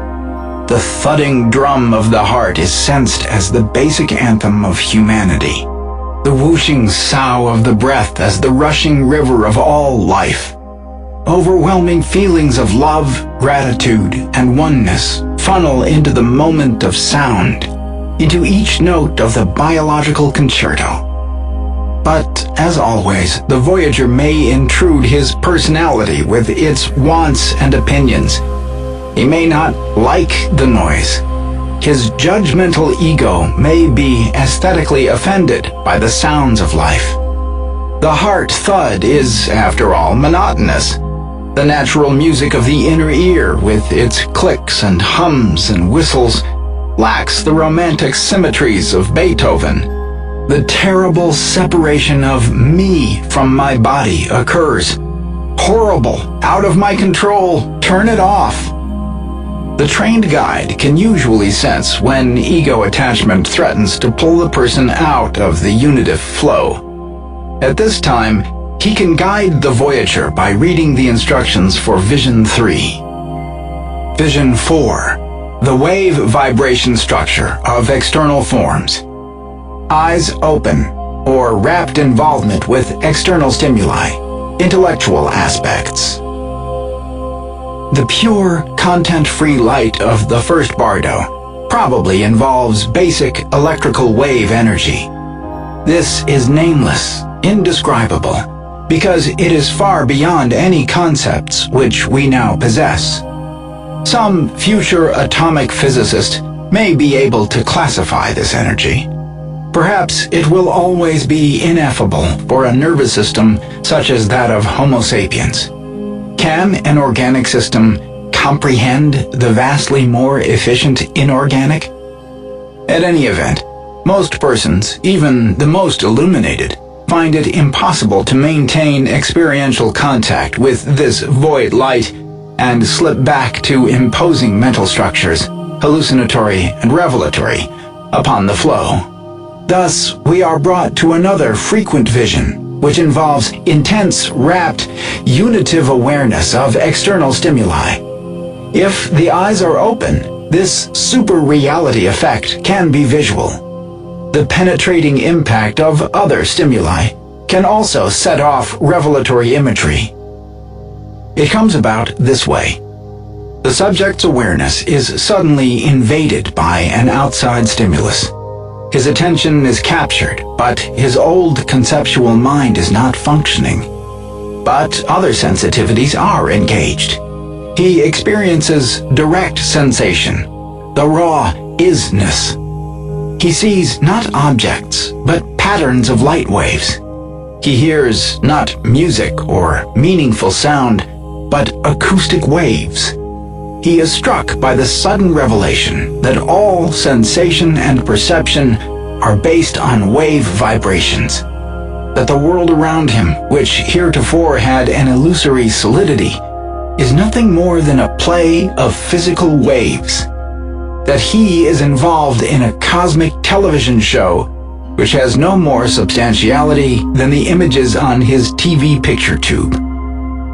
The atomic structure of matter is, of course, known to us intellectually, but never experienced by the adult except in states of intense altered consciousness. Learning from a physics textbook about the wave structure of matter is one thing. Experiencing it, being in it, with the old, familiar, gross hallucinatory comfort of solid things gone and unavailable, is quite another. If these super-real visions involve wave phenomena, then the external world takes on a radiance and a revelation that is staggeringly clear. The experienced insight that the world of phenomena exists in the form of waves, electronic images, can produce a sense of illuminated power. everything is experienced as consciousness. These exultant radiations should be recognized as productions of your own internal processes. You should not attempt to control or conceptualize. That can come later. There is the danger of hallucinatory freezing. The subject rushes back, sometimes literally, to the three-dimensional reality, convinced of the fixed truth of one experienced revelation. Many misguided mystics and many persons called insane have fallen into this ambuscade. This is like making a still photograph of a television pattern and shouting that one has finally seized the truth. All is ecstatic, electric Maya, the 2 billion-year dance of waves. No one part of it is more real than another. Everything at all moments is shimmering with all the meaning. So far, we have considered the positive radiance of clarity, but there are fearful negative aspects of the fourth vision. When the subject senses that his world is fragmenting into waves, he may become terrified. He, me, I are dissolving. The world around me is supposed to sit static and dead, quietly awaiting my manipulation. But these passive things have changed into a shimmering dance of living energy. The Maya nature of phenomena creates panic. Where is the solid base? Everything, every concept, every form upon which one rests one's mind collapses into electrical vibrations, lacking solidity. The face of the guide, or of one's beloved friends, becomes a dancing mosaic of impulses on one's cortex.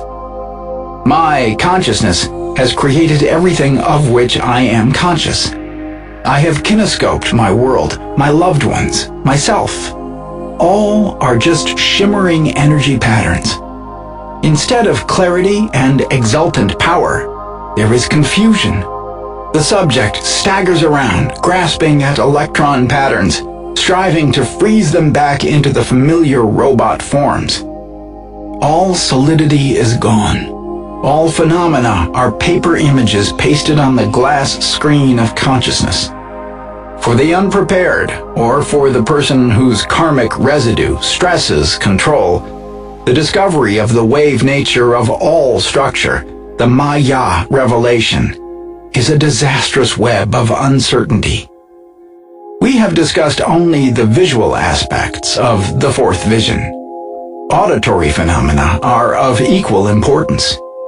Here, the solid, labeled nature of auditory patterns is lost, and the mechanical impact of sound hitting the eardrum is registered. In some cases, sound becomes converted into pure sensation, and synesthesia, mixture of sense modalities, occurs. Sounds are experienced as colors. External sensations hitting the cortex are recorded as molecular events, ineffable. The most dramatic auditory visions occur with music. Just as any object radiates a pattern of electrons and can become the essence of all energy, so can any note of music be sensed as naked energy, trembling in space, timeless. The movement of notes, like the shuttling of oscillograph beams, each capturing all energy, the electric core of the universe. Nothing existing except the needle-clear resonance on the tympanic membrane. Unforgettable revelations about the nature of reality occur at these moments. But the hellish interpretation is also possible. As the learned structure of sound collapses, the direct impact of waves can be sensed as noise. For one who is compelled to institute order, his order, on the world around him, it is at least annoying and often disturbing to have the raw tattoo of sound resonating in consciousness. Noise. What an irreverent concept. Is not everything noise? All sensation? The divine pattern of wave energy, meaningless only to those who insist on imposing their own meaning? preparation is the key to serene passage through this visionary territory. The subject who has studied this manual will be able, when face to face with the phenomenon, to recognize and flow with it. The sensitive guide will be ready to pick up on any clue that the subject is wandering in the fourth vision. If the voyager's eyes are open, indicating visual reactions, he can read the instructions for Vision 4. If the guide senses that the voyager is experiencing the fragmentation of external sound into wave vibrations, he can amend the instructions appropriately, changing the visual references to auditory. Vision 5. The vibratory waves of external unity. Eyes open, or rapt involvement with external stimuli, emotional aspects. As the learned perceptions disappear and the structure of the external world disintegrates into direct wave phenomena, the aim is to maintain a pure, content-free awareness.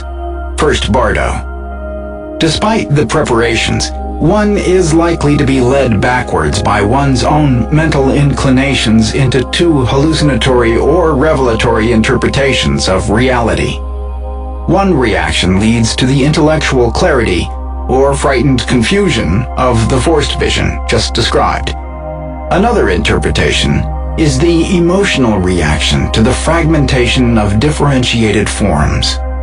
One can be engulfed in ecstatic unity, or one can slip into isolated egotism. The Bardo Todal calls the former the wisdom of equality, and the latter the quagmire of worldly existence accruing from violent egotism. In the state of radiant unity, one senses that there is only one network of energy in the universe, and that all things and all sentient beings are momentary manifestations of the single pattern. When egotistic interpretations are imposed on the fifth vision, the plastic doll phenomena are experienced.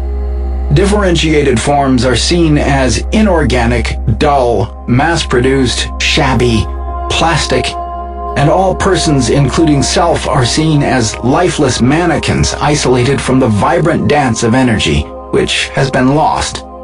The experiential data of this vision are similar to that of the fourth vision.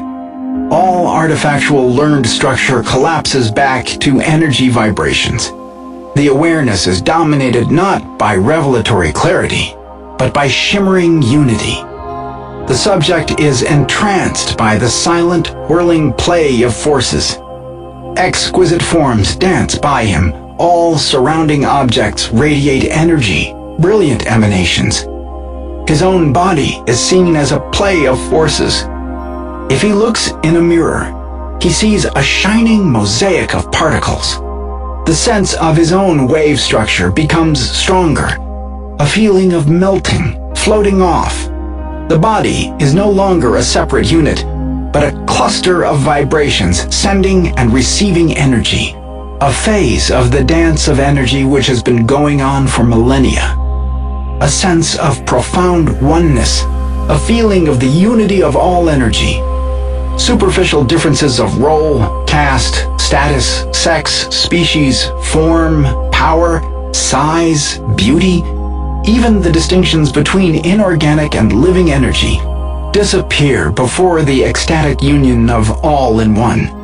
All gestures, words, acts, and events are equivalent in value. All are manifestations of the one consciousness which pervades everything. You, I, and he are gone. My thoughts are ours. Your feelings are mine. Communication is unnecessary, since complete communion exists. A person can sense another's feeling and mood directly, as if they were his own. By a glance, whole lifetimes and words can be transmitted. If all are at peace, the vibrations are in phase. If there is discord, out-of-phase vibrations will be set up, which will be felt like discordant music. Bodies melt into waves. Objects in the environment, lights, trees, plants, flowers, seem to open and welcome you. They are part of you. You are both simply pulses of the same vibrations. A pure feeling of ecstatic harmony with all beings is the keynote of this vision. But as before, terrors can occur. Unity requires ecstatic self-sacrifice. Loss of ego brings fright to the unprepared. The fragmentation of form into waves can bring the most terrible fear known to man, the ultimate epistemological revelation. The fact of the matter is that all apparent forms of matter and body are momentary clusters of energy. We are little more than flickers on a multi-dimensional television screen. This realization, directly experienced, can be delightful. You suddenly wake up from the delusion of separate form and hook up to the cosmic dance. Consciousness slides along the wave matrices, silently at the speed of light. The terror comes with the discovery of transience. Nothing is fixed, no form solid. Everything you can experience is nothing but electrical waves. You feel ultimately tricked, a victim of the great television producer.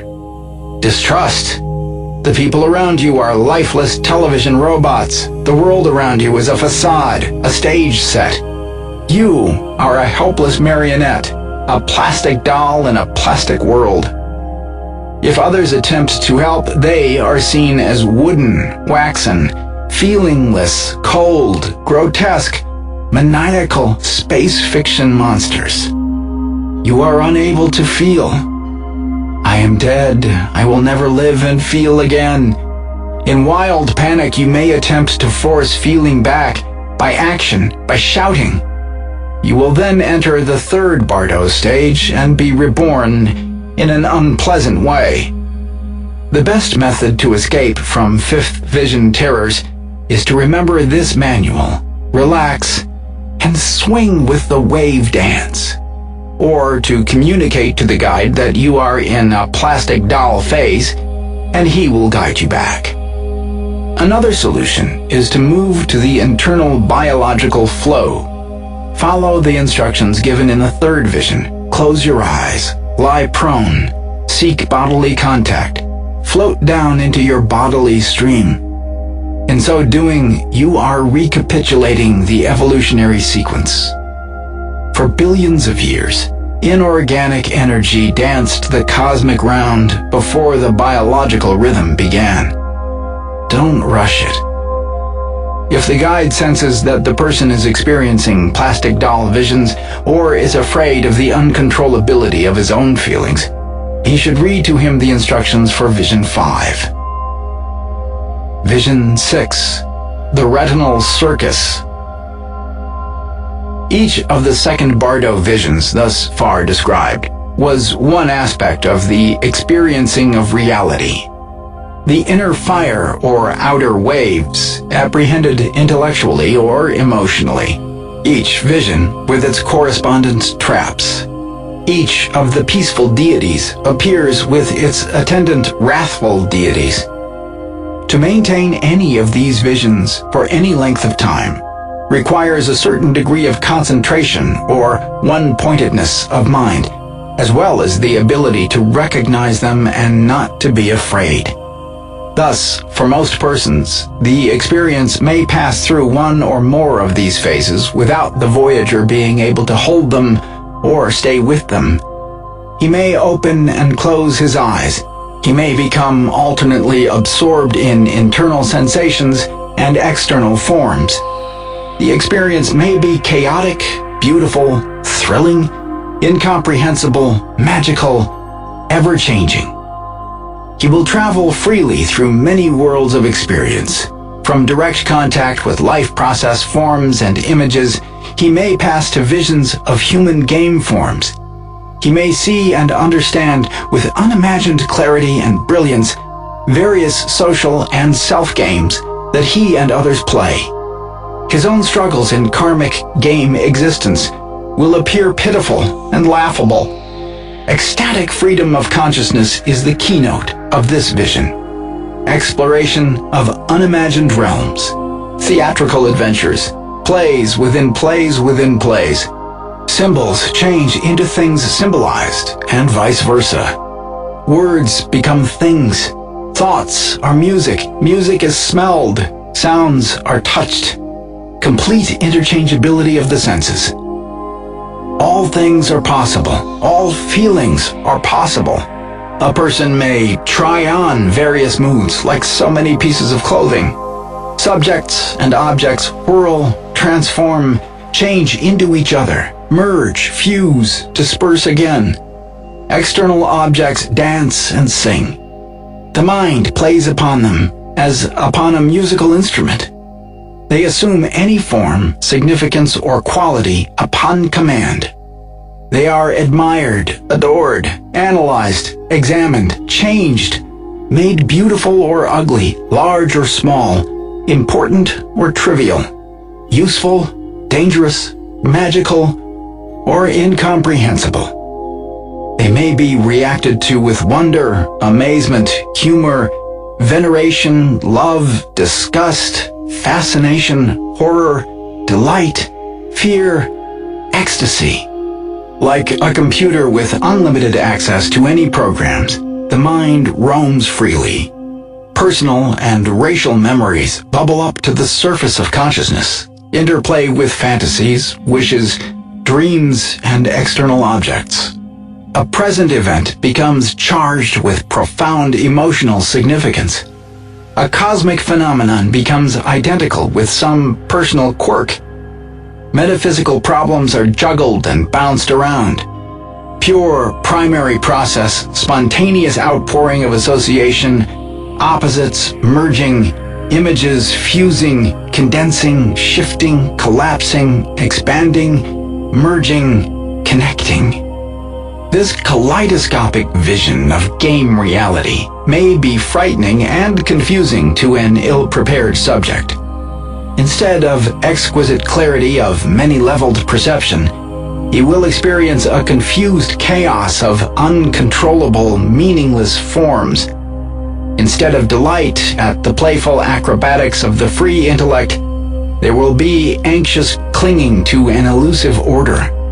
Morbid and scatological hallucinations may occur, evoking disgust and shame. As before, this negative vision occurs only if the person attempts to control or rationalize the magic panorama. Relax and accept whatever comes. Remember that all visions are created by your mind.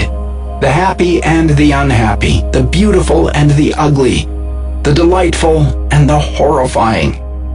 Your consciousness is creator, performer, and spectator of the retinal circus. If the guide senses that the voyager is in or seems to be in the retinal circus vision, he may read to him the appropriate instructions. Vision 7. The Magic Theater.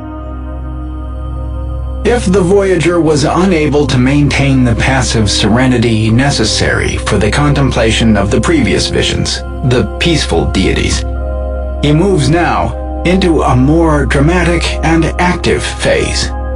The play of forms and things becomes the play of heroic figures, superhuman spirits, and demigods. You may see radiating figures in human forms, the Lotus Lord of Dance, the supreme image of a demigod who perceives the effects of all actions, the Prince of Movement dancing in an ecstatic embrace with his female counterpart.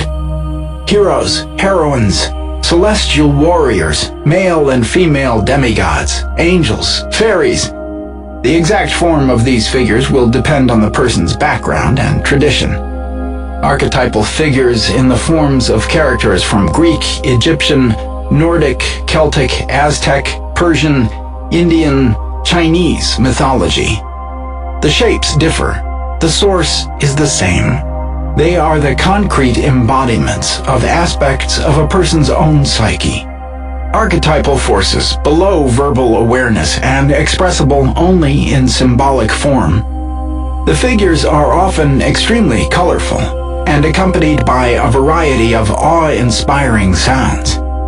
If the voyager is prepared and in a relaxed, detached frame of mind, he is exposed to a fascinating and dazzling display of dramatic creativity. The cosmic theater, the divine comedy. If his eyes are open, he may visualize the other voyagers as representing these figures.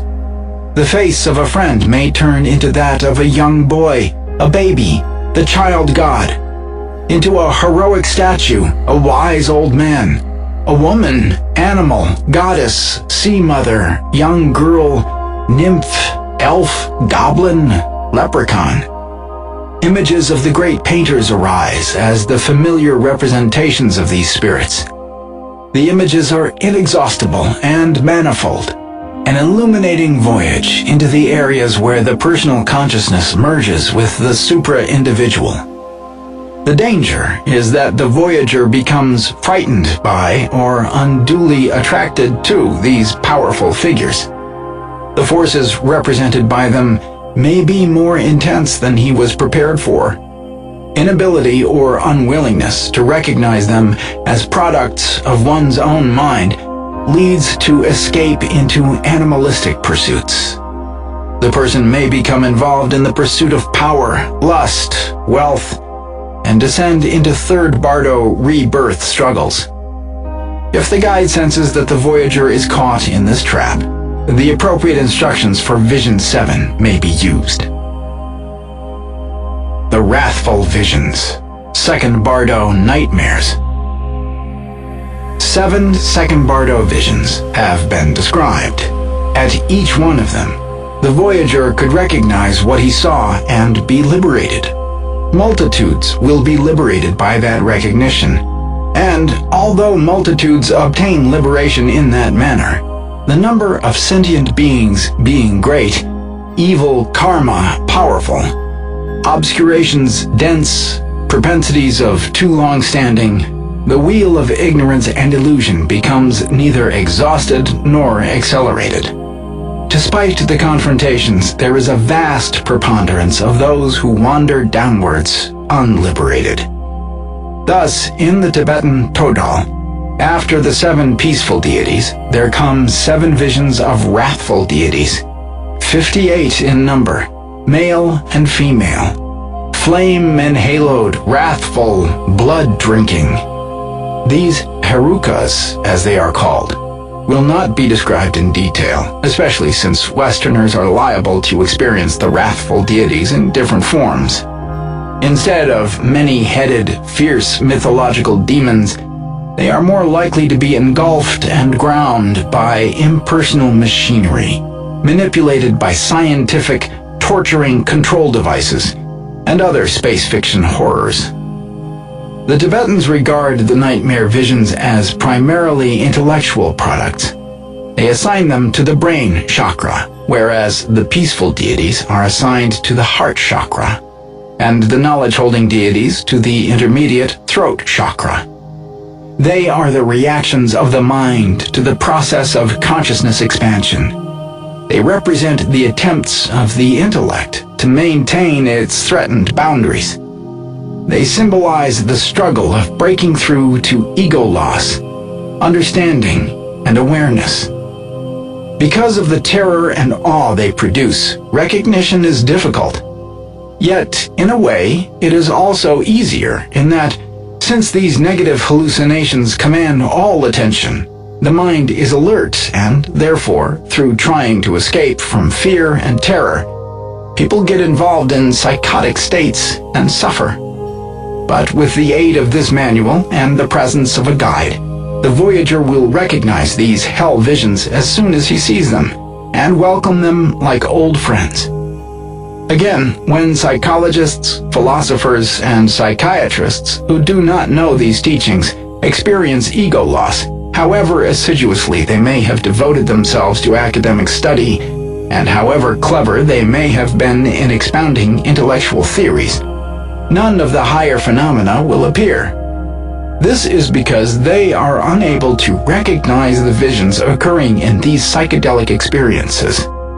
Suddenly seeing something they had never seen before, and possessing no intellectual concepts, they view it as inimical, and antagonistic feelings arising, they pass into miserable states. Thus, if one has not had practical experience with these teachings, the radiances and lights will not appear.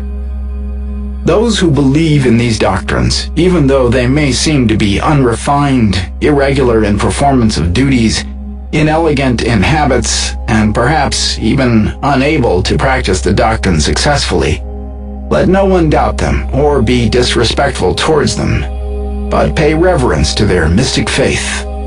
That alone will enable them to attain liberation. Elegance and efficiency of devotional practice are not necessary, just acquaintance with and trust in these teachings. Well-prepared persons need not experience second bardo hell visions at all. Right from the beginning, they can pass into paradisiacal states led by heroes, heroines, angels, and super-spirits. They will merge into rainbow radiance. There will be sun showers, sweet scent of incense in the air, music in the skies, radiances. This manual is indispensable to those students who are unprepared.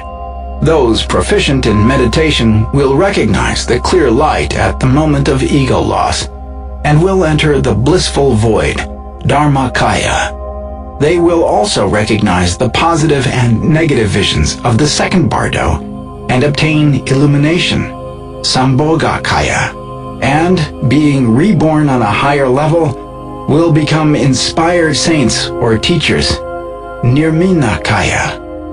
The study and pursuit of enlightenment can always be taken up again at the point where it was broken by the last ego loss, thus ensuring continuity of karma. By the use of this manual, enlightenment can be obtained without meditation, through hearing alone. It can liberate even very heavy ego game players. The distinction between those who know it and those who do not becomes very clear. Enlightenment follows instantly. Those who have been reached by it cannot have prolonged negative experiences. The teaching concerning the hell visions is the same as before. Recognize them to be your own thought forms. Relax, float downstream. The appropriate instructions may be read. If, after this, recognition is still impossible and liberation is not obtained, then the voyager will descend into the third bardo, the period of re-entry. Conclusion of second bardo. However much experience one may have had, there is always the possibility of delusions occurring in these psychedelic states. Those with practice in meditation recognize the truth as soon as the experience begins. Reading this manual beforehand is important. Having some degree of self-knowledge is helpful at the moment of ego death. Meditation on the various positive and negative archetypal forms is very important for second bardo phases. Therefore, read this manual. Keep it, remember it, bear it in mind. Read it regularly. Let the words and meanings be very clear. They should not be forgotten, even under extreme duress. It is called the Great Liberation by Hearing, because even those with selfish deeds on their conscience can be liberated if they hear it. If heard only once, it can be efficacious because, even though not understood, it will be remembered during the psychedelic state, since the mind is more lucid then. It should be proclaimed to all living persons. It should be read over the pillows of ill persons. It should be read to dying persons. It should be broadcast. Those who meet this doctrine are fortunate. It is not easy to encounter. Even when read, it is difficult to comprehend. Liberation will be won simply through not disbelieving it upon hearing it. Here ends the second bardo, the period of hallucinations.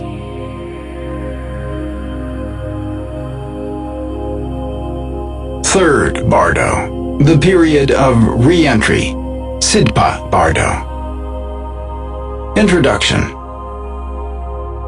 If, in the second bardo, the voyager is incapable of holding on to the knowledge that the peaceful and wrathful visions were projections of his own mind, but became attracted to or frightened by one or more of them, he will enter the third bardo.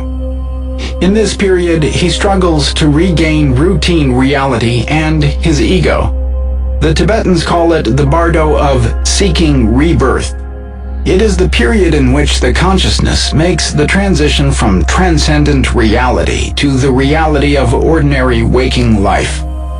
The teachings of this manual are of the utmost importance if one wishes to make a peaceful and enlightened re-entry and avoid a violent or unpleasant one.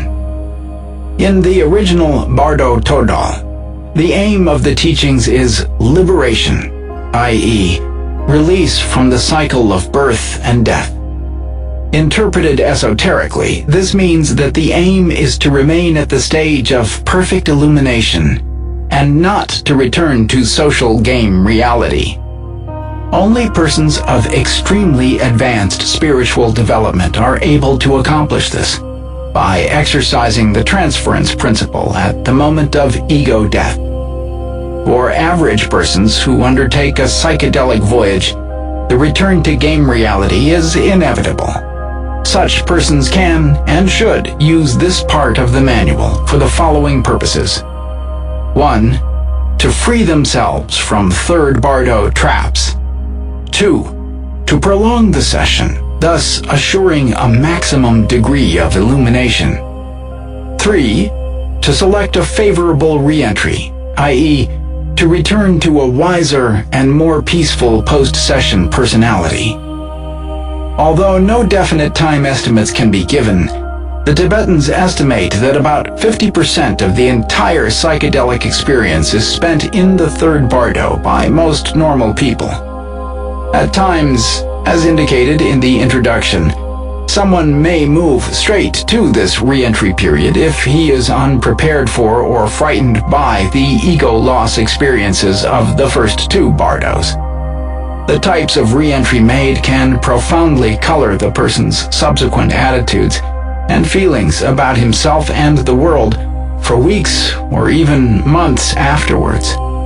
A session which has been predominantly negative and fearful can still be turned to great advantage, and much can be learned from it, provided the re-entry is positive and highly conscious. Conversely, a happy and revelatory experience can be made valueless by a fearful or negative re-entry.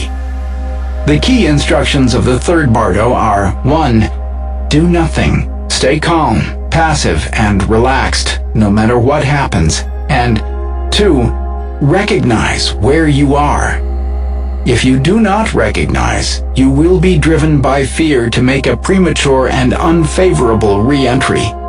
Only by recognizing can you maintain that state of calm, passive concentration necessary for a favorable re-entry.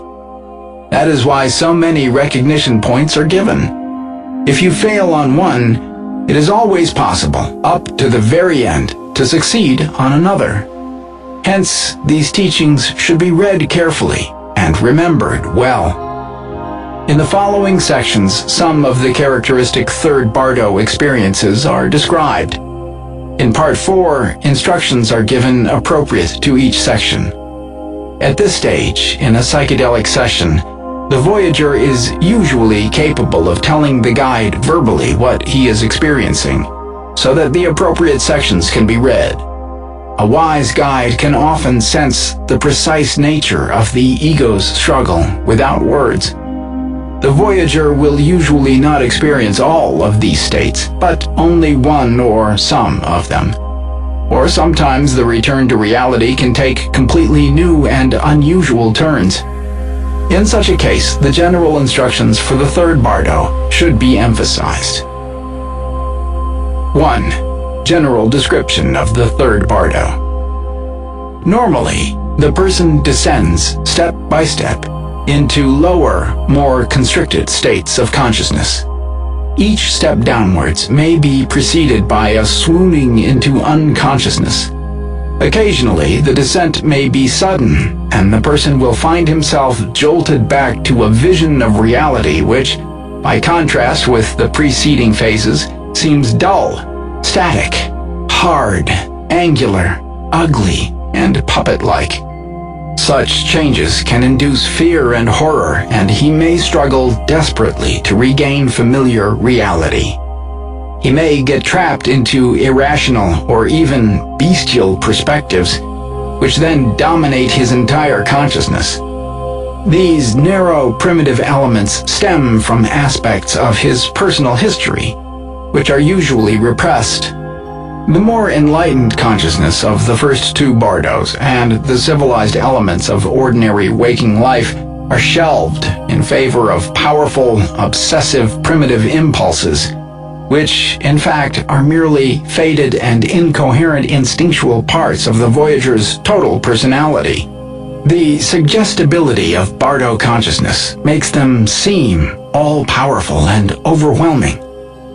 On the other hand, the Voyager may also feel that he possesses supernormal powers of perception and movement, that he can perform miracles, extraordinary feats of bodily control, etc. The Tibetan book definitely attributes paranormal faculties to the consciousness of the Bardo Voyager, and explains it as due to the fact that the Bardo consciousness encompasses future elements as well as past. Hence, clairvoyance, telepathy, ESP, etc. are said to be possible. Objective evidence does not indicate whether this sense of increased perceptiveness is real or illusory. We therefore leave them as an open question to be decided by empirical evidence. This then is the first recognition point of the third Bardo, the feeling of supernormal perception and performance. Assuming that it is valid, the manual warns the Voyager not to be fascinated by his heightened powers and not to exercise them. In yogic practice, the most advanced of the lamas teach the disciple not to strive after psychic powers of this nature for their own sake. For until the disciple is morally fit to use them wisely, they become a serious impediment to his higher spiritual development. Not until the selfish, game-involved nature of man is completely mastered is he safe in using them. A second sign of third Bardo existence are experiences of panic, torture, and persecution. They are distinguished from the wrathful visions of the second Bardo in that they definitely seem to involve the person's own skin-encapsulated ego. Mind-controlling manipulative figures and demons of hideous aspects may be hallucinated. The form that these torturing demons take will depend on the person's cultural background. Where Tibetans saw demons and beasts of prey, a Westerner may see impersonal machinery grinding or depersonalizing and controlling devices of different futuristic varieties. Visions of world destruction, dying in space fiction modes, and hallucinations of being engulfed by destructive powers will likewise come, and sounds of the mind-controlling apparatus, of the combine's fog machinery, of the gears which move the scenery of the puppet show, of angry, overflowing seas, and of the roaring of fire and of fierce winds springing up, and of mocking laughter.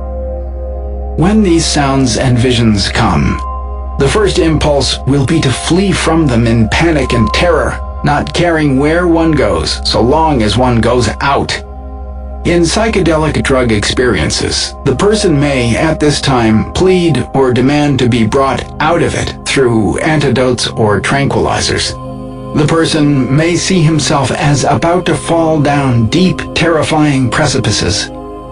These symbolize the so-called evil passions which, like narcotic drugs, enslave and bind mankind to existence in game networks, samsara. Anger, lust, stupidity, pride or egoism, jealousy, and control power. Such experiences, just as the previous one of enhanced power, should be regarded as recognizing features of the third bardo. One should neither flee the pain nor pursue the pleasure. Recognition is all that is necessary, and recognition depends upon preparation. A third sign is a kind of restless, unhappy wandering, which may be purely mental or may involve actual physical movement. The person feels as if driven by winds of karma, or shunted around mechanically. There may be brief respites at certain places or scenes in the ordinary human world, like a person traveling alone at night along a highway, having his attention arrested by prominent landmarks, great isolated trees, houses, bridgeheads, temples, hot dog stands, etc. The person in the re-entry period has similar experiences. He may demand to return to familiar haunts in the human world, but any such external placation is temporary, and soon the restless wandering will recommence. There may come a desperate desire to phone or otherwise contact your family, your doctor, your friends, and appeal to them to pull you out of the state. This desire should be resisted. The guide and the fellow voyagers can be of best assistance. One should not try to involve others in one's hallucinatory world. The attempt will fail anyway, since outsiders are usually unable to understand what is happening. Again, merely to recognize these desires as third bardo manifestations is already the first step toward liberation. A fourth, rather common experience is the following. The person may feel stupid and full of incoherent thoughts, whereas everyone else seems to be perfectly knowing and wise. This leads to feelings of guilt and inadequacy, and in extreme form to the judgment vision, to be described later. This feeling of stupidity is merely the natural result of the limited perspective under which the consciousness is operating in this bardo. Calm, relaxed acceptance and trust will enable the voyager to win liberation at this point. Another experience, the fifth recognizing feature, which is especially impressive when it occurs suddenly, is the feeling of being dead, cut off from surrounding life, and full of misery. The person may, with a jolt, awake from some trance-like swoon and experience himself and the others as lifeless robots, performing wooden, meaningless gestures. He may feel that he will never come back and will lament his miserable state. Again, such fantasies are to be recognized as the attempts of the ego to regain control. In the true state of ego death, as it occurs in the fourth or second bardos, such complaints are never uttered. Sixth, one may have the feeling of being oppressed or crushed or squeezed into cracks and crevices amidst rocks and boulders. Or the person may feel that a kind of metallic net or cage may encompass him. This symbolizes the attempts prematurely to enter an ego robot which is unfitting or unequipped to deal with the expanded consciousness. Therefore, one should relax the panicky desire to regain an ego. A seventh aspect is a kind of gray, twilight-like light suffusing everything, which is in marked contrast to the brilliantly radiating lights and colors of the earlier stages of the voyage. Objects, instead of shining, glowing, and vibrating, are now dully colored, shabby, and angular. The recording contains general instructions for the third bardo state and its recognizable features. Any or all of the passages may be read when the guide senses that the voyager is beginning to return to the ego. 2. Re-entry visions. In the preceding section, the symptoms of re-entry were described, the signs that the voyager is trying to regain his ego. In this section are described visions of the types of re-entry one can make. The Tibetan manual conceives of the voyager as returning eventually to one of 6 worlds of game existence, samsara. That is, the re-entry to the ego can take place in one of 6 levels, or as one of 6 personality types. 2 of these are higher than the normal human, 3 are lower. The highest, most illuminated level is that of the devas, who are what Westerners would call saints, sages, or divine teachers. They are the most enlightened people walking the earth. Gautama Buddha, Lao Tse, Christ.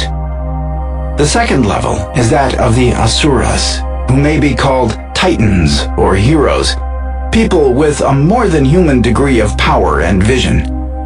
The third level is that of most normal human beings, struggling through game networks, occasionally breaking free. The fourth level is that of primitive and animalistic incarnations. In this category, we have the dog and the cock, symbolic of hypersexuality concomitant with jealousy. The pig, symbolizing lustful stupidity and uncleanliness. The industrious hoarding ant. The insect or worm, signifying an earthy or groveling disposition. The snake, flashing in anger. The ape, full of rampaging primitive power. The snarling wolf of the steppes. The bird soaring freely. Many more could be enumerated. In all cultures of the world, people have adopted identities in the images of animals. In childhood and in dreams, it is a process familiar to all. The fifth level is that of neurotics, frustrated, lifeless spirits, forever pursuing unsatisfied desires. The sixth and lowest level is hell, or psychosis. Less than 1% of ego-transcendent experiences end in sainthood or psychosis. Most persons return to the normal human level. According to the Tibetan Book of the Dead, each of the 6 game worlds or levels of existence is associated with a characteristic sort of thraldom, from which non-game experiences give temporary freedom. 1. Existence as a deva, or saint, although more desirable than the others, is concomitant with an ever-recurring round of pleasure, free game ecstasy. 2. Existence as an asura, or titan, is concomitant with incessant heroic warfare. 3. Helplessness and slavery are characteristic of animal existence. 4. Torments of unsatisfied needs and wants are characteristic of the existence of pretas, or unhappy spirits. 5. Extremes of heat and cold, pleasure and pain exist in hell. 6. The characteristic impediments of human existence are inertia, smug ignorance, physical or psychological handicaps of various sorts. According to the Bardo Todal, the level one is destined for is determined by one's karma. During the period of the third Bardo, premonitory signs and visions of the different levels appear, that for which one is heading appearing most clearly. For example, the voyager may feel full of godlike power, asuras, or he may feel himself stirred by primitive or bestial impulses, or he may experience the all-pervasive frustration of the unhappy neurotics, or shudder at the tortures of a self-created hell. The chances of making a favorable re-entry are increased if the process is allowed to take its own natural course, without effort or struggle. One should avoid pursuing or fleeing any of the visions, but meditate calmly on the knowledge that all levels exist in the Buddha also. One can recognize and examine the signs as they appear and learn a great deal about oneself in a very short time. Although it is unwise to struggle against or flee the visions that come in this period, the instructions given are designed to help the voyager regain First Bardo transcendence. In this way, If the person finds himself about to return to a personality or ego which he finds inappropriate to his new knowledge about himself, he can, by following the instructions, prevent this and make a fresh re-entry. 3. The all-determining influence of thought. Liberation may be obtained by such confrontation, even though previously it was not. If, however, liberation is not obtained even after these confrontations, further earnest and continued application is essential. Should you feel attachment to material possessions, to old games and activities, or if you get angry because other people are still involved in pursuits that you have renounced, this will affect the psychological balance in such a way that even if designed to return at a higher level, you will actually re-enter on a lower level in the world of unsatisfied spirits, neurosis. On the other hand, even if you do feel attached to worldly games that you have renounced, you will not be able to play them, and they will be of no use to you. Therefore, abandon weakness and attachment to them. Cast them away wholly. Renounce them from your heart. No matter who may be enjoying your possessions, taking your role, have no feelings of miserliness or jealousy, but be prepared to renounce them willingly. Think that you are offering them to your internal freedom and to your expanded consciousness. Abide in the feeling of non-attachment, devoid of weakness and craving. Again, when the activities of the other members of the session are wrong, careless, inattentive, or distracting, when the agreement or contract is broken, and when purity of intention is lost by any participant, and frivolity and laxness take over, all of which can clearly be seen by the Bardo Voyager, you may feel lack of faith and begin to doubt your beliefs. You will be able to perceive any anxiety or fear, any selfish actions, egocentric conduct, and manipulative behavior. You may think, "Alas, they are playing me false, they have cheated and deceived." If you think thus, you will become extremely depressed, and through great resentment, you will acquire disbelief and loss of faith instead of affection and humble trust. Since this affects the psychological balance, re-entry will certainly be made on an unpleasant level. Such thinking will not only be of no use, but it will do great harm. However improper the behavior of others, think thus: "But how can the words of a Buddha be inappropriate? It is like the reflection of blemishes on my own face which I see in a mirror. My own thoughts must be impure. As for these others, they are noble in body, holy in speech, and the Buddha is within them. Their actions are lessons for me."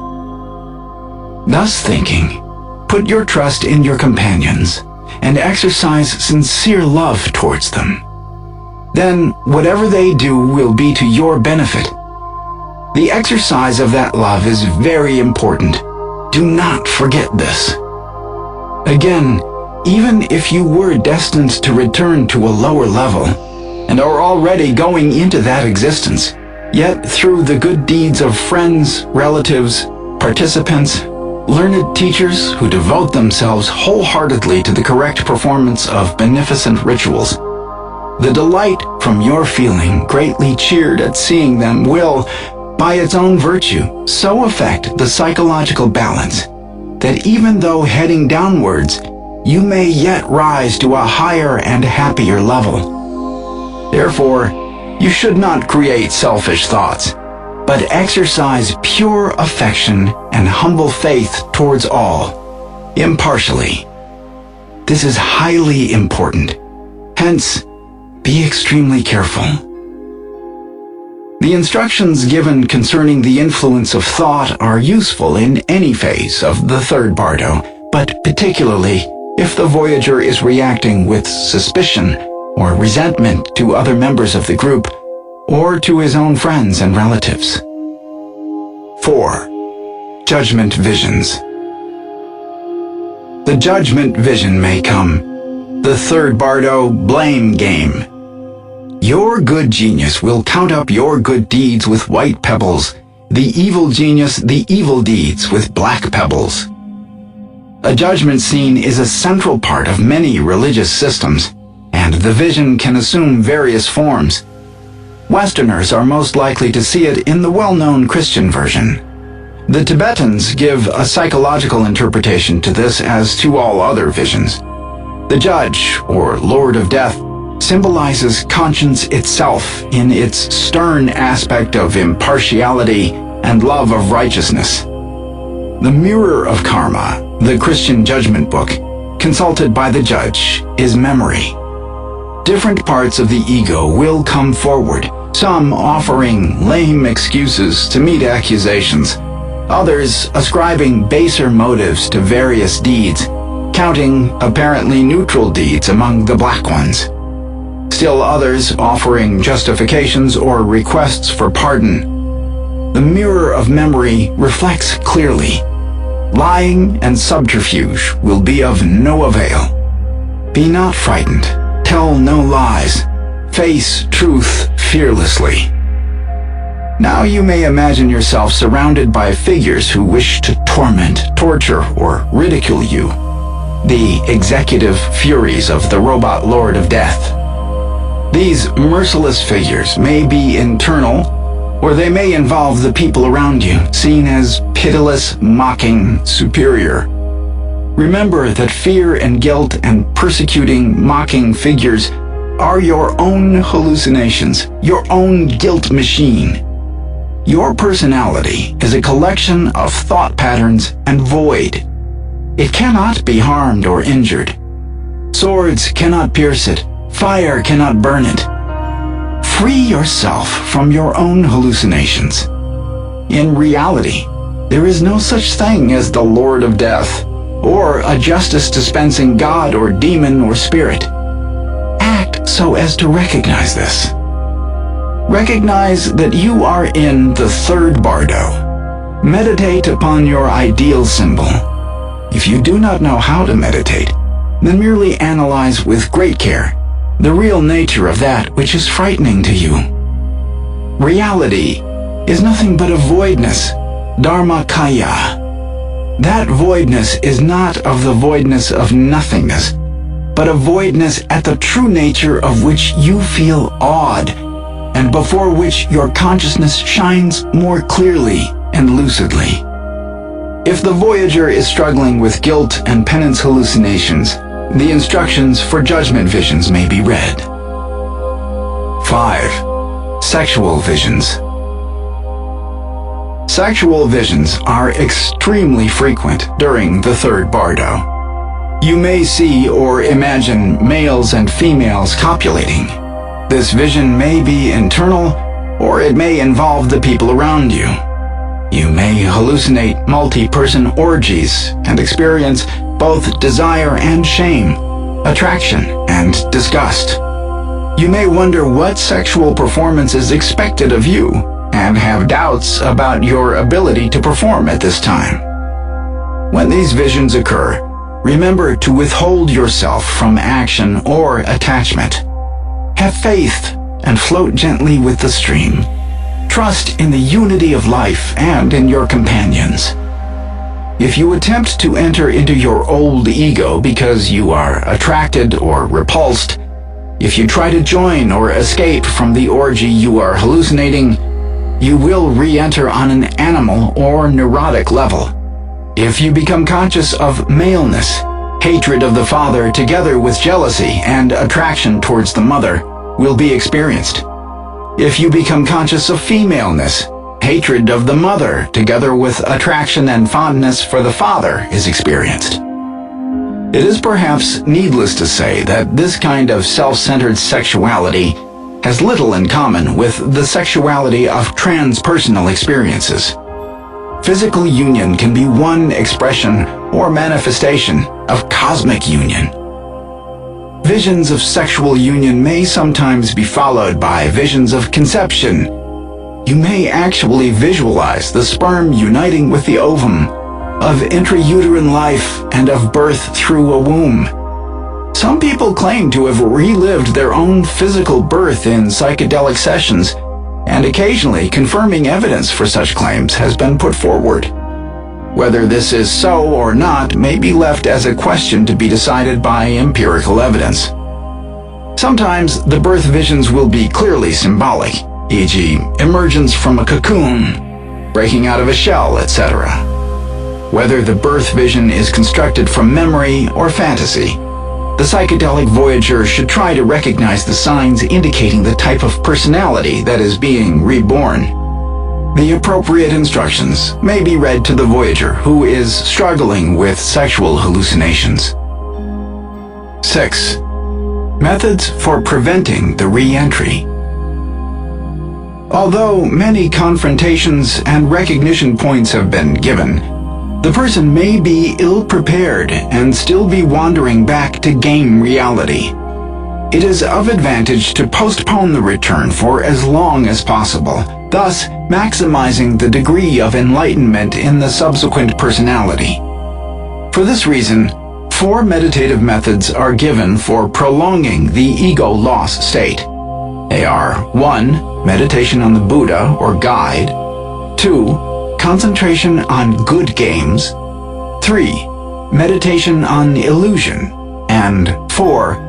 Meditation on the void. Each one attempts to lead the voyager back to the first bardo's central stream of energy from which he has been separated by game involvements. One may ask how these meditative methods, which seem difficult for the ordinary person, can be effective. The answer given in the Tibetan Bardo Todal is that due to the increased suggestibility and openness of the mind in the psychedelic state, these methods can be used by anyone, regardless of intellectual capacity or proficiency in meditation. 7. Methods of choosing the post-session personality. Choosing the post-session ego is an extremely profound art and should not be undertaken carelessly or hastily. One should not return fleeing from hallucinated tormentors. Such re-entry will tend to bring the person to one of the 3 lower levels. One should first banish the fear by visualizing one's protective figure or the Buddha, then choose calmly and impartially. The limited foreknowledge available to the voyager should be used to make a wise choice. In the Tibetan tradition, each of the levels of game existence is associated with a particular color and also certain geographical symbols. These may be different for 20th century Westerners. Each person has to learn to decode his own internal roadmap. The Tibetan indicators may be used as a starting point. The purpose is clear. One should allow the signs of the 3 higher types and shun those of the 3 lower. One should follow light and pleasant visions and shun dark and dreary ones. The world of saints, devas, is said to shine with a white light and to be preceded by visions of delightful temples and jeweled mansions. The world of heroes, asuras, has a green light and is signaled by magical forests and fire images. The ordinary human world has a yellow light. Animal existence is foreshadowed by a blue light and images of caves and deep holes in the earth. The world of neurotics or unsatisfied spirits has a red light and visions of desolate plains and forest wastes. The hell world emits a smoke-colored light and is preceded by sounds of wailing, visions of gloomy lands, black and white houses, and black roads along which you have to travel. Use your foresight to choose a good post-session robot. Do not be attracted to your old ego.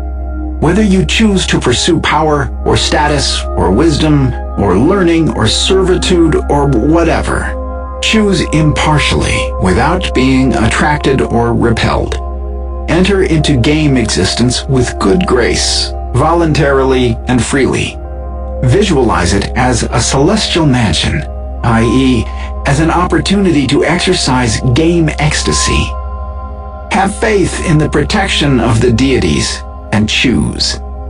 The mood of complete impartiality is important, since you may be in error. A game that appears good may later turn out to be bad. Complete impartiality, freedom from want or fear, ensure that a maximally wise choice is made. As you return, you see spread out before you the world, your former life, a planet full of fascinating objects and events. Each aspect of the return trip can be a delightful discovery. Soon you will be descending to take your place in worldly events. The key to this return voyage is simply this: take it easy, slowly, naturally. Enjoy every second. Don't rush. Don't be attached to your old games. Recognize that you are in the re-entry period. Do not return with any emotional pressure. Everything you see and touch can glow with radiance. Each moment can be a joyous discovery. Here ends the third bardo, the period of re-entry. General conclusion. Well-prepared students with advanced spiritual understanding can use the transference principle at the moment of ego death and need not traverse subsequent bardo states. They will rise to a state of illumination and remain there throughout the entire period. Others, who are a little less experienced in spiritual discipline, will recognize the clear light in the second stage of the first bardo, and will then win liberation. Others, at a still less advanced level, may be liberated while experiencing one of the positive or negative visions of the second bardo. Since there are several turning points, liberation can be obtained at one or the other through recognition at moments of confrontation. Those of very weak karmic connection, i.e., those who have been involved in heavy ego-dominated game playing, will have to wander downwards to the third bardo. Again, many points for liberation have been charted. The weakest persons will fall under the influence of guilt and terror. For weaker persons, there are various graded teachings for preventing the return to routine reality, or at least for choosing it wisely. Through applying the methods of visualization described, they should be able to experience the benefits of the session. Even those persons whose familiar routines are primitive and egocentric can be prevented from entering into misery. Once they have experienced, for however short a period, the great beauty and power of a free awareness, they may, in the next period, meet with a guide or friend who will initiate them further into the way. The way in which this teaching is effective, even for a voyager already in the Sidpa Bardo, is as follows. Each person has some positive and some negative game residues, karma. The continuity of consciousness has been broken by an ego death, for which the person was not prepared. The teachings are like a trough in a broken water drain, temporarily restoring the continuity with positive karma. As stated before, the extreme suggestibility or detached quality of consciousness in this state ensures the efficacy of listening to the doctrine. The teaching embedded in this manual may be compared to a catapult, which can direct the person towards the goal of liberation, or like the moving of a big wooden beam, which is so heavy that 100 men cannot carry it, but by being floated on water, it can be easily moved. Or it is like controlling a horse's bit and course by the use of a bridle. Therefore, these teachings should be vividly impressed on the voyager again and again. This manual may also be used more generally. It should be recited as often as possible and committed to memory as far as possible. When ego death or final death comes, recognize the symptoms, recite the manual to yourself, and reflect upon the meaning. If you cannot do it yourself, ask a friend to read it for you. There is no doubt as to its liberative power. It liberates by being seen or heard, without need of ritual or complex meditation. This profound teaching liberates those of great evil karma through the secret pathway. One should not forget its meaning and the words, even though pursued by 7 mastiffs. By this select teaching, one obtains Buddhahood at the moment of ego loss. Were the Buddhas of past, present, and future to seek, they could not find any doctrine transcending this. Here ends the Bardo Todal, known as the Tibetan Book of the Dead.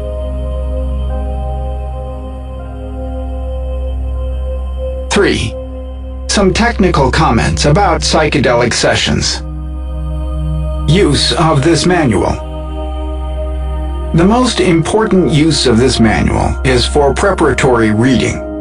Having read the Tibetan manual, one can immediately recognize symptoms and experiences which might otherwise be terrifying only because of lack of understanding as to what was happening. Recognition is the key word. Secondly, this guidebook may be used to avoid paranoid traps or to regain the first Bardo transcendence if it has been lost. If the experience starts with light, peace, mystic unity, understanding, and if it continues along this path, then there is no need to remember this manual or have this manual reread to you. Like a road map, we consult it only when lost or when we wish to change course. Usually, however, the ego clings to its old games. There may be momentary discomfort or confusion.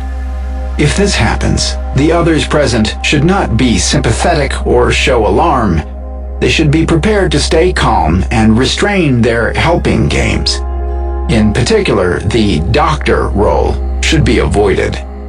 If at any time you find yourself struggling to get back to routine reality, you can, by prearrangement, have a more experienced person, a fellow voyager, or a trusted observer read parts of this manual to you. Passages suitable for reading during the session are subsequently given in Part 4. Each major descriptive section of the Tibetan book has an appropriate instruction text. One may want to pre-record selected passages and simply flick on the recorder when desired. The aim of these instruction texts is always to lead the voyager back to the original first Bardo transcendence and to help maintain that as long as possible. A third use would be to construct a program for a session using passages from the text. The aim would be to lead the voyager to one of the visions deliberately or through a sequence of visions. The guide or friend could read the relevant passages, show slides or pictures of symbolic figures of processes, play carefully selected music, etc. One can envision a high art or programming psychedelic sessions in which symbolic manipulations and presentations would lead the voyager through ecstatic visionary bead games. Planning a session. In planning a session, the first question to be decided is, what is the goal? Classic Hinduism suggests 4 possibilities. 1. For increased personal power, intellectual understanding, sharpened insight into self and culture, improvement of life situation, accelerated learning, professional growth. 2. For duty, help of others, providing care, rehabilitation, rebirth for fellow men. 3. For fun, sensuous enjoyment, aesthetic pleasure, interpersonal closeness, pure experience. 4. For transcendence, liberation from ego and space-time limits, attainment of mystical union. This manual aims primarily at the latter goal, that of liberation enlightenment. This emphasis does not preclude attainment of the other goals. In fact, it guarantees their attainment because illumination requires that the person be able to step out beyond game problems of personality, role, and professional status. The initiate can decide beforehand to devote the psychedelic experience to any of the 4 goals. The manual will be of assistance in any event. If there are several people having a session together, they should either agree collaboratively on a goal or at least be aware of each other's goals. If the session is to be programmed, then the participants should either agree on or design a program collaboratively, or they should agree to let one member of the group do the programming. Unexpected or undesired manipulations by one of the participants can easily trap the other voyagers into paranoid third bardo delusions.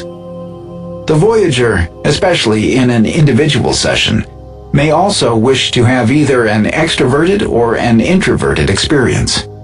In the extroverted transcendent experience, the self is ecstatically fused with external objects, e.g., flowers or other people. In the introverted state, the self is ecstatically fused with internal life processes, lights, energy waves, bodily events, biological forms, etc. Of course, either the extroverted or the introverted state may be negative rather than positive, depending on the attitude of the voyager. Also, it may be primarily conceptual or primarily emotional. The 8 types of experience thus derived, 4 positive and 4 negative, have been described more fully in Visions 2 to 5 of the second Bardo. For the extroverted mystic experience, one would bring to the session objects or symbols to guide the awareness in the desired direction. Candles, pictures, books, incense, music, or recorded passages. An introverted mystic experience requires the elimination of all stimulation. No light, no sound, no smell, no movement. The mode of communication with the other participants should also be agreed on beforehand. You may agree on certain signals, silently indicating companionship. You may arrange for physical contact, clasping hands, embracing. These means of communication should be prearranged to avoid game misinterpretations that may develop during the heightened sensitivity of ego transcendence. Drugs and dosages. A wide variety of chemicals and plants have psychedelic, mind-manifesting effects. The most widely used substances are listed here together, with dosages adequate for a normal adult of average size. The dosage to be taken depends, of course, on the goal of the session. 2 figures are therefore given. The first indicates a dosage which should be sufficient for an inexperienced person to enter the transcendental worlds described in this manual. The second gives a smaller dosage figure, which may be used by more experienced persons or by participants in a group session. LSD 25, lysergic acid diethylamide. A, 200 to 500 micrograms. B, 100 to 200 micrograms. Mescaline. A, 600 to 800 milligrams. B, 300 to 500 milligrams. Psilocybin. A, 40 to 60 milligrams. B, 20 to 30 milligrams. The time of onset, when the drugs are taken orally on an empty stomach, is approximately 20 to 30 minutes for LSD and psilocybin, and 1 to 2 hours for mescaline.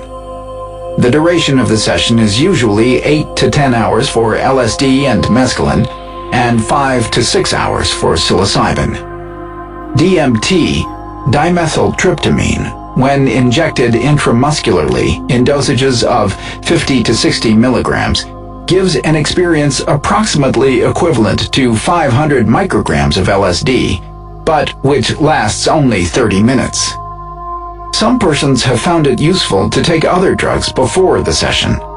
A very anxious person, for example, may take 30 to 40 milligrams of Librium about 1 hour earlier to calm and relax himself.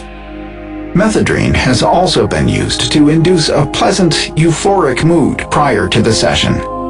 Sometimes, with excessively nervous persons, it is advisable to stagger the drug administration. For example, 200 micrograms of LSD may be taken initially, and a booster of another 200 micrograms may be taken after the person has become familiar with some of the effects of the psychedelic state. Nausea may sometimes occur. Usually, this is a mental symptom indicating fear and should be regarded as such. Sometimes, however, particularly with the use of morning glory seeds and peyote, the nausea can have a physiological cause. Anti-nauseant drugs such as Myrcene, Bonamine, Dramamine, or Tien may be taken beforehand to prevent this.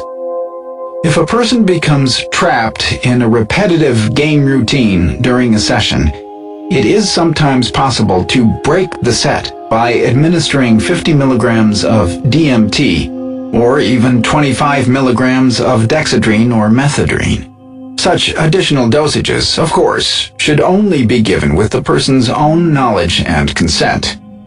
Should external emergencies call for it, Thorazine, 100 to 200 milligrams IM, or other phenothiazine-type tranquilizers will terminate the effects of psychedelic drugs. Antidotes should not be used simply because the voyager or the guide is frightened. Instead, the appropriate sections of the third bardo should be read. Preparation. Psychedelic chemicals are not drugs in the usual sense of the word. There is no specific reaction, no expected sequence of events, somatic or psychological. The specific reaction has little to do with the chemical and is chiefly a function of set and setting, preparation and environment. The better the preparation, the more ecstatic and revelatory the session. In initial sessions and with unprepared persons, setting, particularly the actions of others, is most important. With persons who have prepared thoughtfully and seriously, the setting is less important. There are two aspects of set, long-range and immediate. Long-range set refers to the personal history, the enduring personality, the kind of person you are, your fears, desires, conflicts, guilts, secret passions, determines how you interpret and manage any situation you enter, including a psychedelic session. Perhaps more important are the reflex mechanisms used when dealing with anxiety, the defenses, the protective maneuvers typically employed, flexibility, basic trust, religious faith, human openness, courage, interpersonal warmth, creativity, are characteristics which allow for fun and easy learning. Rigidity, desire to control, distrust, cynicism, narrowness, cowardice, coldness, are characteristics which make any new situation threatening. Most important is insight.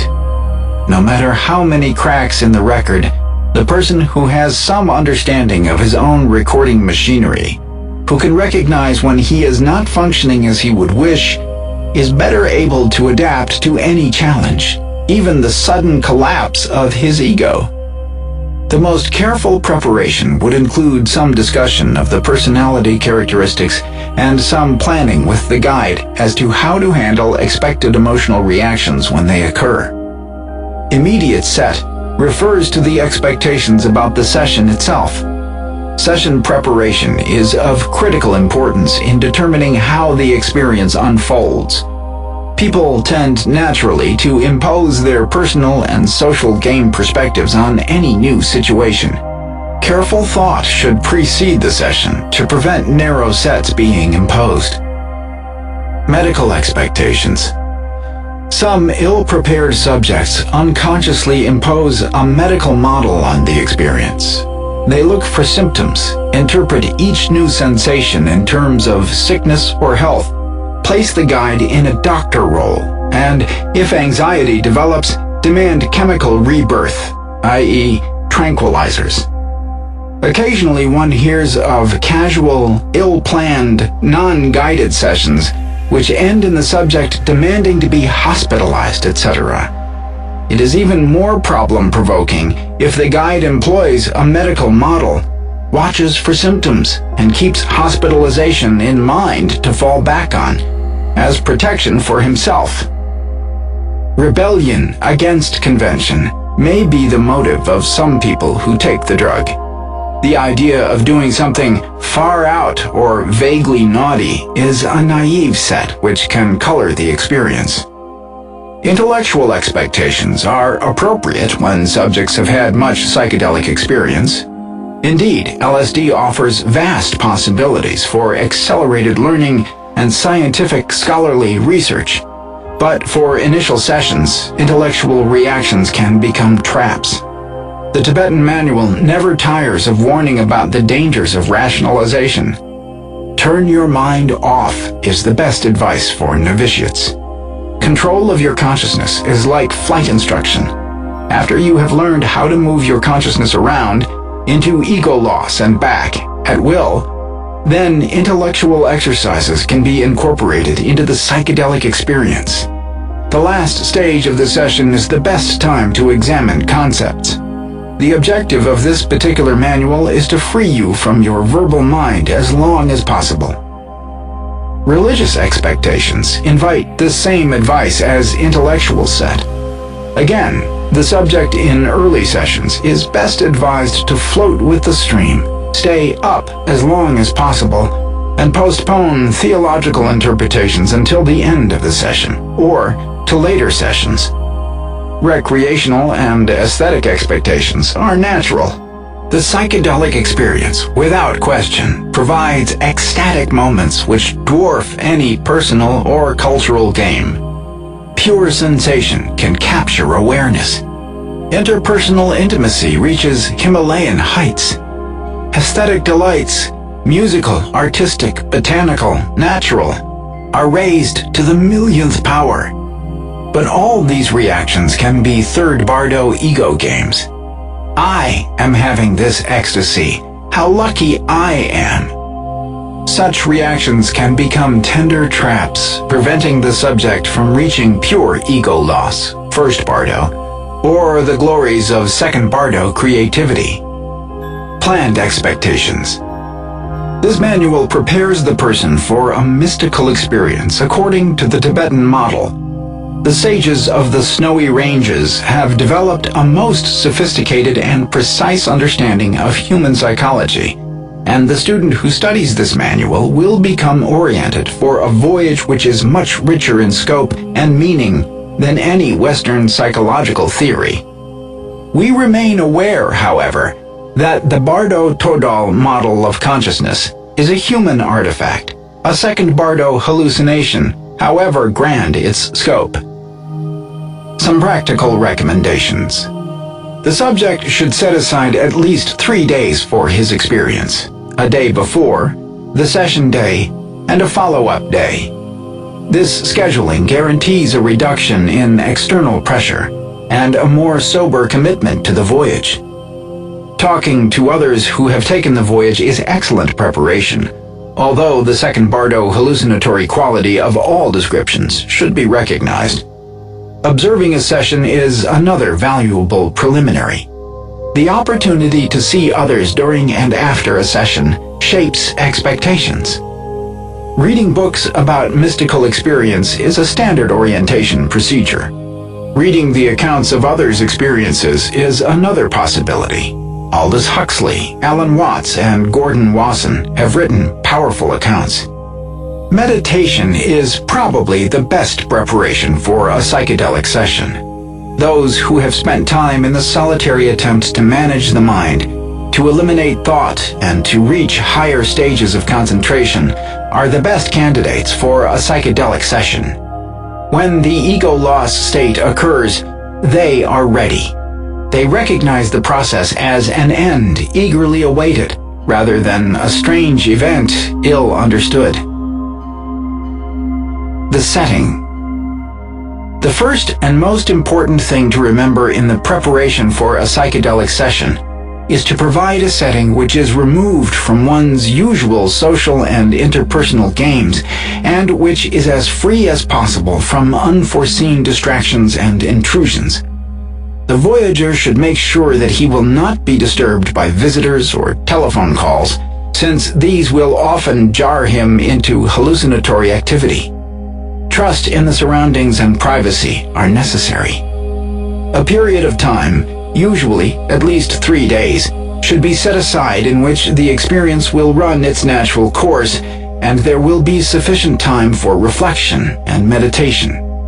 It is important to keep the schedules open for 3 days and to make these arrangements beforehand. A too hasty return to game involvements will blur the clarity of the vision and reduce the potential for learning. If the experience was with a group, it is very useful to stay together after the session in order to share and exchange experiences. There are differences between night sessions and day sessions. Many people report that they are more comfortable in the evening, and consequently that their experiences are deeper and richer. The person should choose the time of day that seems right according to his own temperament at first. Later, he may wish to experience the difference between night and day sessions. Similarly, there are differences between sessions out of doors and indoors.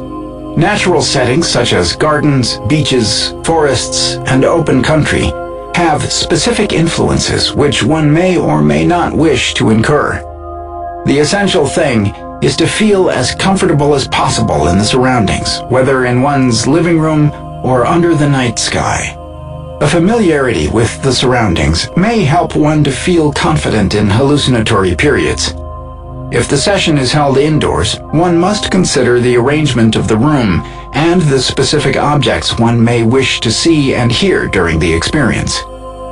Music, lighting, the availability of food and drink should be considered beforehand. Most people report no desire for food during the height of the experience, and then, later on, prefer to have simple, ancient foods like bread, cheese, wine, and fresh fruit.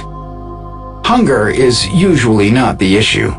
The senses are wide open, and the taste and smell of a fresh orange are unforgettable. In group sessions, the arrangement of the room is quite important. People usually will not feel like walking or moving very much for a long period, and either beds or mattresses should be provided. The arrangement of the beds or mattresses can vary. One suggestion is to place the heads of the beds together to form a star pattern. Perhaps one may want to place a few beds together and keep one or two some distance apart for anyone who wishes to remain aside for some time.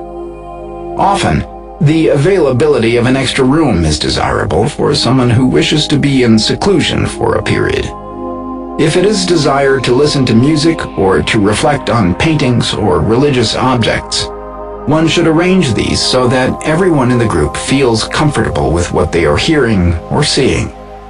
In a group session, all decisions about goals, setting, etc.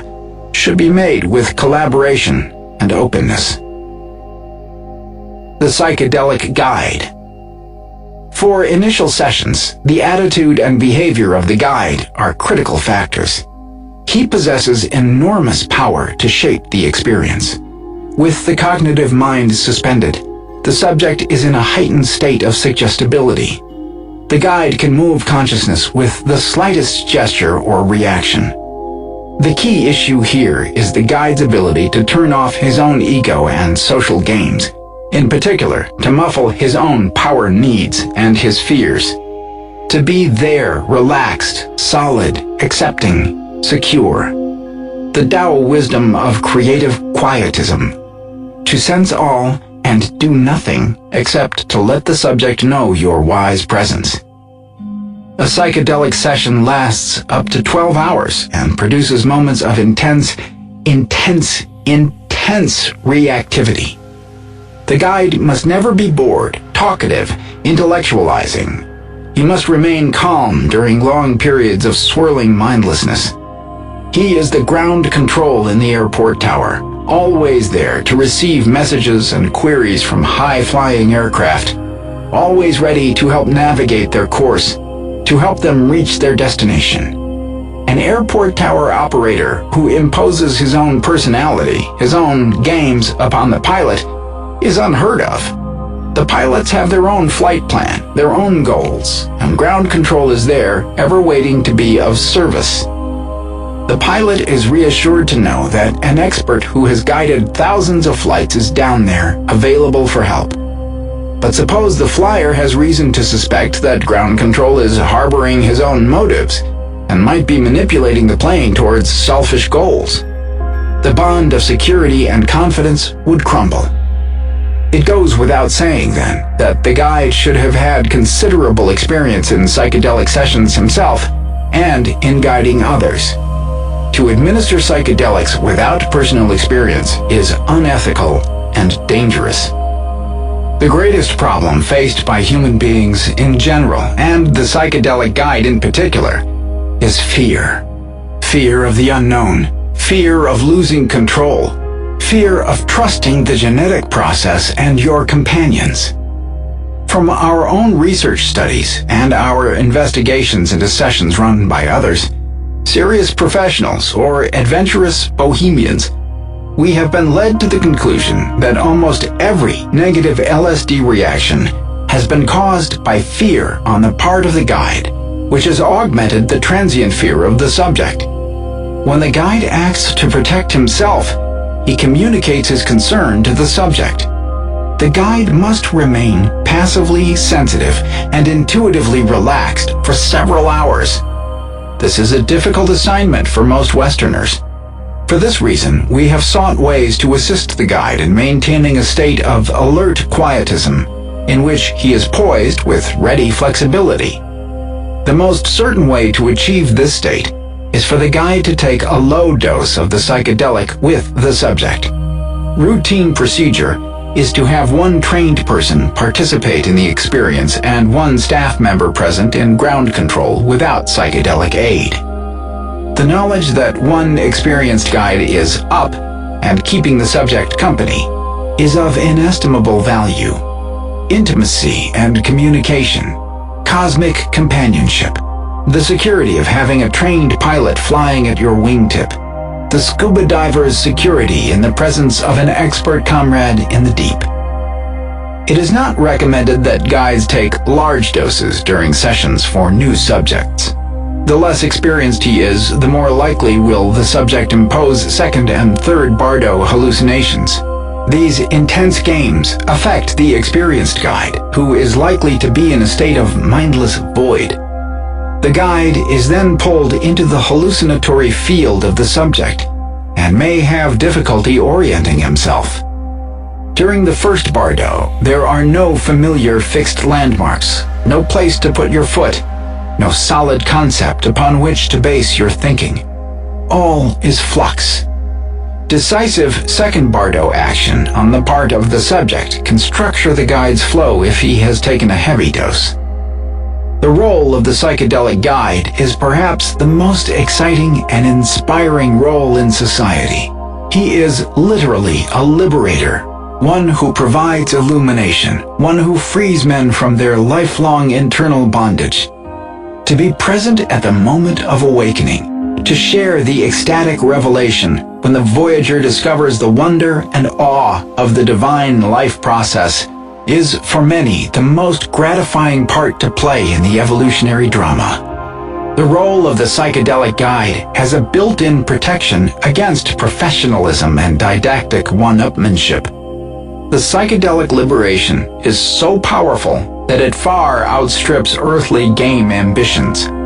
Awe and gratitude, rather than pride, are the rewards of this new profession. Composition of the group.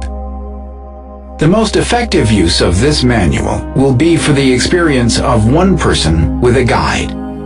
However, the manual will be useful in a group also. When used in a group session, the following suggestions will be most helpful in planning. The important thing to remember in organizing a group session is to have knowledge of and trust in the fellow voyagers. Trust in oneself and in one's companions is essential.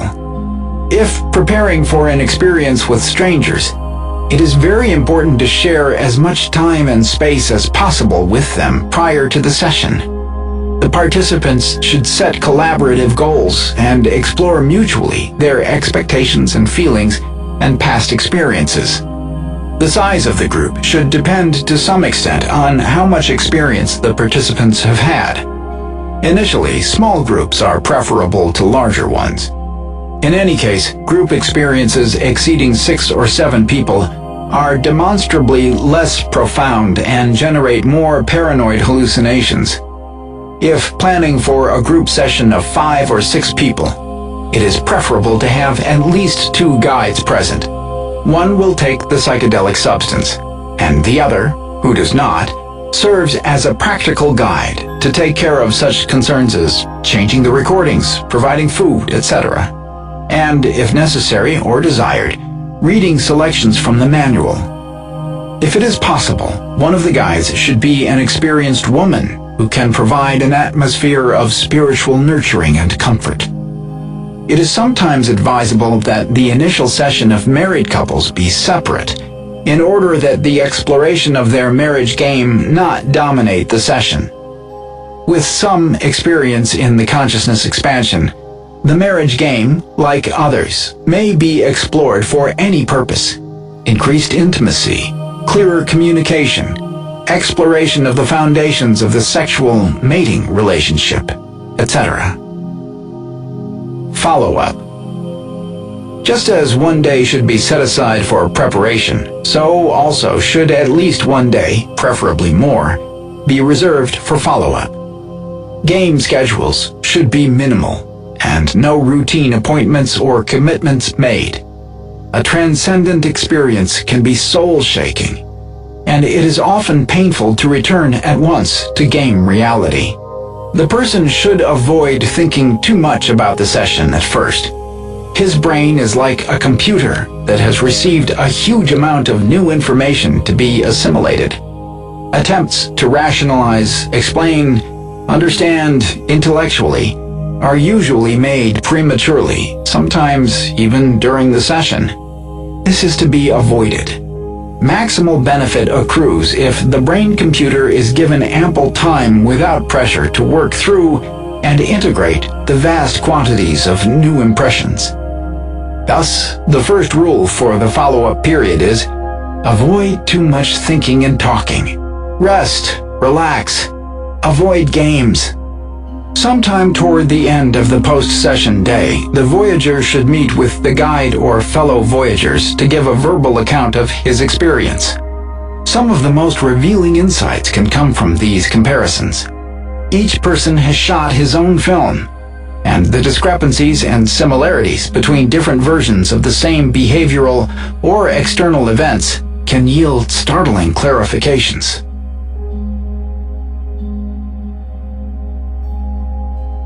Four, instructions for use during a psychedelic session.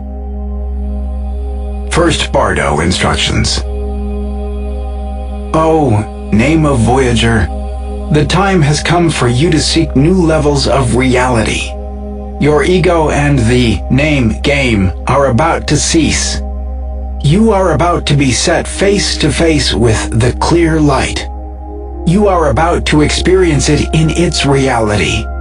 In the ego-free state wherein all things are like the void and cloudless sky, and the naked, spotless intellect is like a transparent vacuum.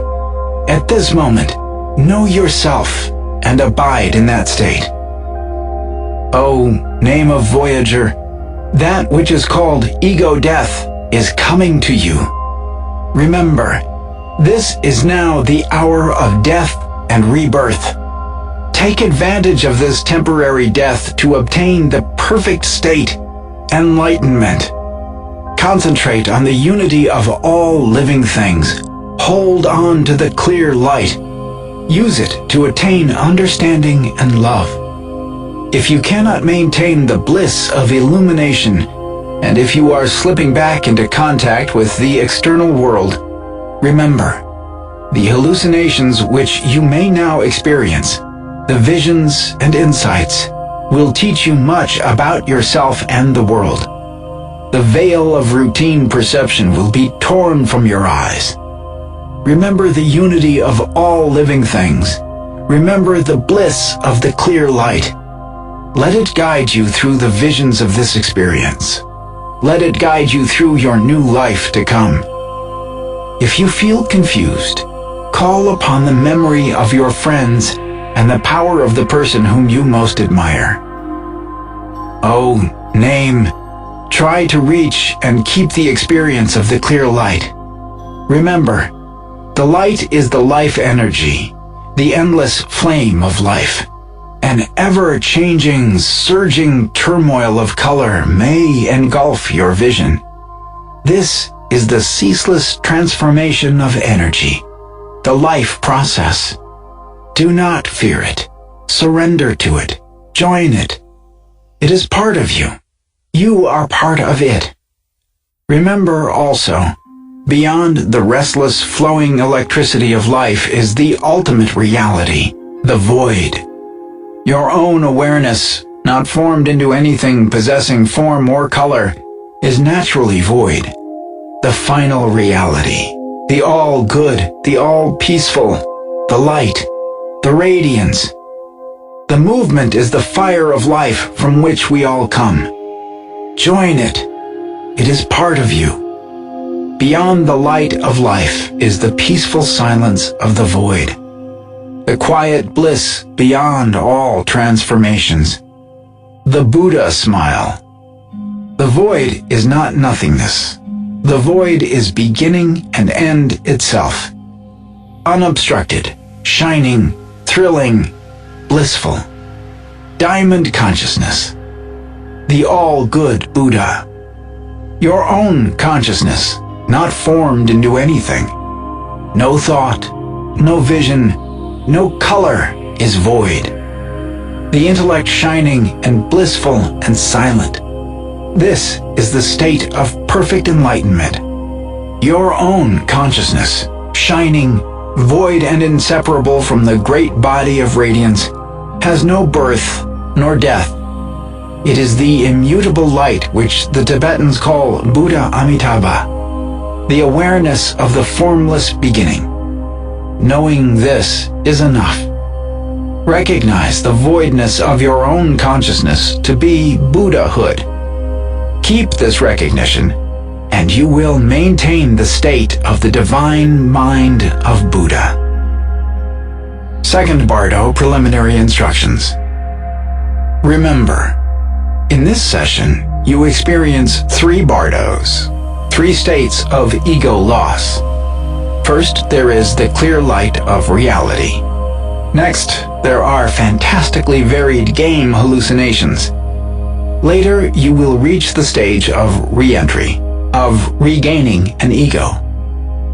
Oh friend, you may experience ego transcendence, departure from your old self. But you are not the only one. It comes to all at some time. You are fortunate to have this gratuitously given rebirth experience. Do not cling in fondness and weakness to your old self. Even though you cling to your mind, you have lost the power to keep it. You can gain nothing by struggling in this hallucinatory world. Be not attached, be not weak. Whatever fear or terror may come to you, forget not these words. Take their meaning into your heart. Go forward. Herein lies the vital secret of recognition. Oh friend, remember, when body and mind separate, you experience a glimpse of the pure truth.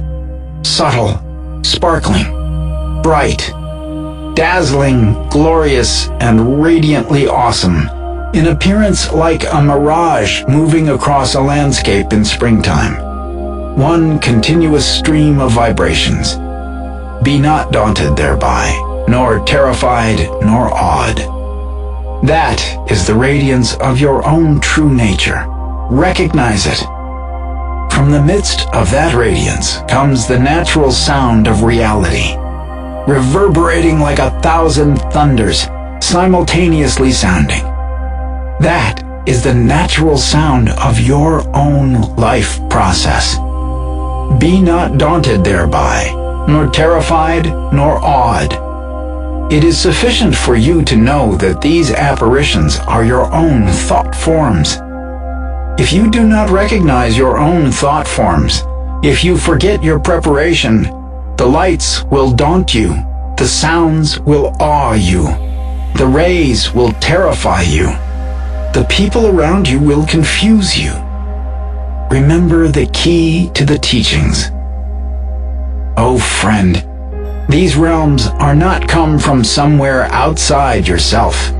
They come from within and shine upon you. The revelations, too, are not come from somewhere else. They exist from eternity within the faculties of your own intellect. Know them to be of that nature. The key to enlightenment and serenity during the period of 10,000 visions is simply this. Relax. Merge yourself with them. Blissfully accept the wonders of your own creativity. Become neither attached nor afraid. Neither be attracted nor repulsed. Above all, do nothing about the visions. They exist only within you. Instructions for Vision 1. The Source. Eyes closed. External stimuli ignored. O nobly born, listen carefully. The radiant energy of the seed, from which come all living forms, shoots forth and strikes against you, with a light so brilliant that you will scarcely be able to look at it. Do not be frightened. This is the source energy which has been radiating for billions of years, ever manifesting itself in different forms. Accept it. Do not try to intellectualize it. Do not play games with it. Merge with it. Let it flow through you. Lose yourself in it. Fuse in the halo of rainbow light into the core of the energy dance. Obtain Buddhahood in the central realm of the densely packed. Instructions for physical symptoms. Oh friend, listen carefully. The bodily symptoms you are having are not drug effects. They indicate that you are struggling against the awareness of feelings which surpass your normal experience. You cannot control these universal energy waves. Let the feelings melt all over you. Become part of them. Sink into them and through them. Allow yourself to pulsate with the vibrations surrounding you. Relax. Do not struggle.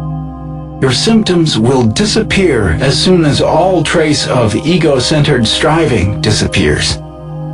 Accept them as the message of the body. Welcome them. Enjoy them. Instructions for Vision 2. The internal flow of archetypal processes. Eyes closed. External stimuli ignored. Intellectual aspects. O nobly born, listen carefully. The life flow is whirling through you. An endless parade of pure forms and sounds, dazzlingly brilliant, ever-changing. Do not try to control it. Flow with it. Experience the ancient cosmic myths of creation and manifestation. Do not try to understand. There is plenty of time for that later. Merge with it. Let it flow through you. There is no need to act or think. You are being taught the great lessons of evolution, creation, reproduction. If you try to stop it, you may fall into hell worlds and endure unbearable misery generated by your own mind. Avoid game interpretations. Avoid thinking, talking, or doing. Keep faith in the life flow. Trust your companions on this watery journey. Merge in the rainbow light into the heart of the river of created forms. Obtain Buddhahood in the realm called preeminently happy. Instructions for Vision 3. The fire flow of internal unity. Eyes closed, external stimuli ignored. Emotional aspects. O nobly born, listen carefully. You are flowing outward into the fluid unity of life. The ecstasy of organic fire glows in every cell. The hard, dry, brittle husks of your ego are washing out to the endless sea of creation. Flow with it. Feel the pulse of the sun's heart. Let the red Buddha Amitabha sweep you along. Do not fear the ecstasy. Do not resist the flow. Remember, all the exultant power comes from within. Release your attachment. Recognize the wisdom of your own blood. Trust the tide force pulling you into unity with all living forms. Let your heart burst in love for all life. Let your warm blood gush out into the ocean of all life. Do not be attached to the ecstatic power. It comes from you. Let it flow. Do not try to hold on to your old bodily fears. Let your body merge with the warm flux. Let your roots sink into the warm life body. Merge into the heart glow of the Buddha Amitabha. Float into the rainbow sea. Attain Buddhahood in the realm named Exultant Love. Instructions for Vision 4. The wave vibration structure of external forms. Eyes open, rapt involvement with external visual stimuli, intellectual aspects.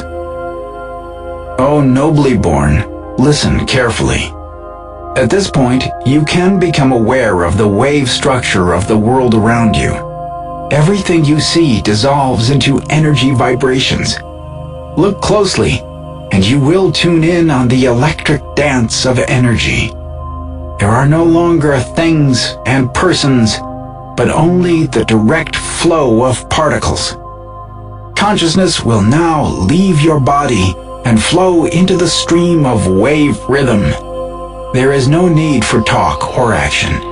Let your brain become a receiving set for the radiance. All interpretations are the products of your own mind. Dispel them. Have no fear. Exult in the natural power of your own brain, the wisdom of your own electricity.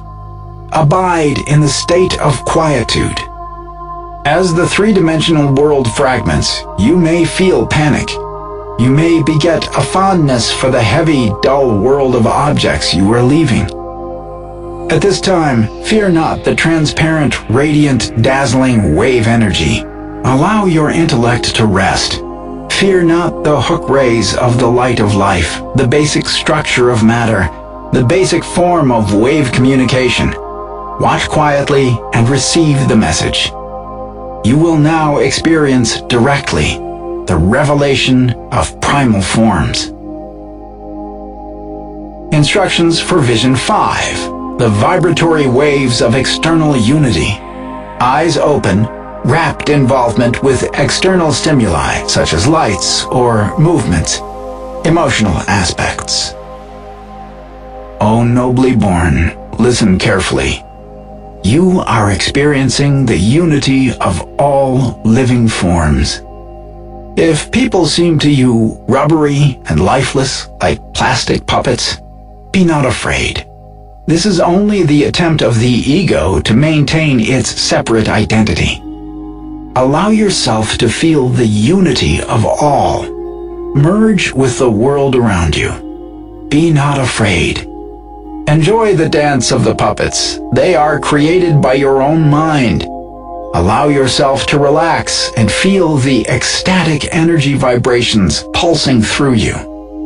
Enjoy the feeling of complete oneness with all life and all matter. The glowing radiance is a reflection of your own consciousness. It is one aspect of your divine nature. Do not be attached to your old human self. Do not be alarmed at the new and strange feelings you are having. If you are attracted now to your old self, you will be reborn shortly for another round of game existence. Exercise humble trust and remain fearless. You will merge into the heart of the blessed Ratnasambhava in a halo of rainbow light and attain liberation in the realm endowed with glory. Instructions for Vision 6, the Retinal Circus. O nobly born, listen well. You are now witnessing the magical dance of forms. Ecstatic, kaleidoscopic patterns explode around you. All possible shapes come to life before your eyes. The Retinal Circus. The ceaseless play of elements, earth, water, air, fire, in ever-changing forms and manifestations, dazzles you with its complexity and variety. Relax and enjoy the rushing stream. Do not become attached to any vision or revelation. Let everything flow through you. If unpleasant experiences come, let them flit by with the rest. Do not struggle against them. It all comes from within you. This is the great lesson in the creativity and power of the brain, freed from its learned structures. Let the cascade of images and associations take you where it will. Meditate calmly on the knowledge that all these visions are emanations of your own consciousness. This way, you can obtain self-knowledge and be liberated. Instructions for Vision 7, the Magic Theater. O nobly born, listen well. You are now in the magic theater of heroes and demons, mythical superhuman figures, demons, goddesses, celestial warriors, giants, angels, bodhisattvas, dwarfs, crusaders, elves, devils, saints and sorcerers, infernal spirits, goblins, knights and emperors, the Lotus Lord of Dance, the wise old man, the divine child, the trickster, the shapeshifter, the tamer of monsters, the mother of gods, the witch, the moon king, the wanderer. The whole divine theater of figures representing the highest reaches of human knowledge. Do not be afraid of them. They are within you. Your own creative intellect is the master magician of them all. Recognize the figures as aspects of yourself. The whole fantastic comedy takes place within you. Do not become attached to the figures. Remember the teachings. You may still attain liberation. Instructions for the Wrathful Visions. O nobly born, listen carefully. You were unable to maintain the perfect clear light of the first bardo, or the serene peaceful visions of the second. You are now entering second bardo nightmares. Recognize them. They are your own thought forms made visible and audible. They are products of your own mind with its back to the wall. They indicate that you are close to liberation. Do not fear them. No harm can come to you from these hallucinations. They are your own thoughts in frightening aspect. They are old friends. Welcome them, merge with them, join them, lose yourself in them. They are yours. Whatever you see, no matter how strange and terrifying, remember above all that it comes from within you. Hold on to that knowledge. As soon as you recognize that, you will obtain liberation. If you do not recognize them, torture and punishment will ensue. But these too are but the radiances of your own intellect. They are immaterial. Voidness cannot injure voidness.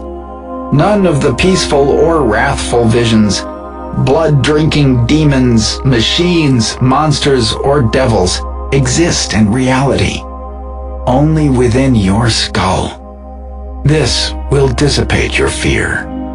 Remember it well. Third Bardo, preliminary instructions. Oh, name, listen well. You are now entering the third Bardo. Before, while experiencing the peaceful and wrathful visions of the second Bardo, you could not recognize them. Through fear, you became unconscious. Now, as you recover, your consciousness rises up like a trout leaping forth out of water, striving for its original form. Your former ego has started to operate again. Do not struggle to figure things out. If, through weakness, you are attracted to action and thinking, you will have to wander amidst the world of game existence and suffer pain. Relax your restless mind. Oh, name, you have been unable to recognize the archetypal forms of the second Bardo.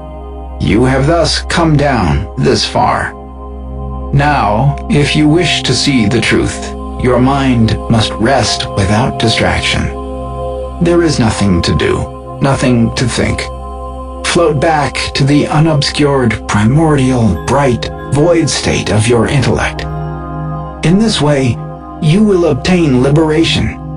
If you are unable to relax your mind, meditate on name of protective figure. Meditate on your friend's name. Think of them with profound love and trust, as overshadowing the crown of your head. This is of great importance. Be not distracted. Oh, name, you may now feel the power to perform miraculous feats, to perceive and communicate with extrasensory power, to change shape, size, and number, to traverse space and time instantly. These feelings come to you naturally, not through any merit on your part. Do not desire them. Do not attempt to exercise them.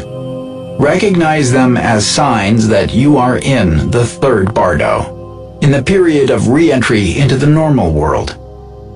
Oh, name, if you have not understood the above, at this moment, as a result of your own mental set, frightening visions may come. Gusts of wind and icy blasts, humming and clicking of the controlling machinery, mocking laughter.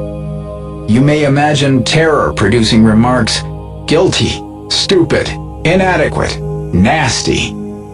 Such imagined taunts and paranoid nightmares are the residues of selfish, ego-dominated game playing. Fear them not. They are your own mental products. Remember that you are in the third Bardo. You are struggling to re-enter the denser atmosphere of routine game existence.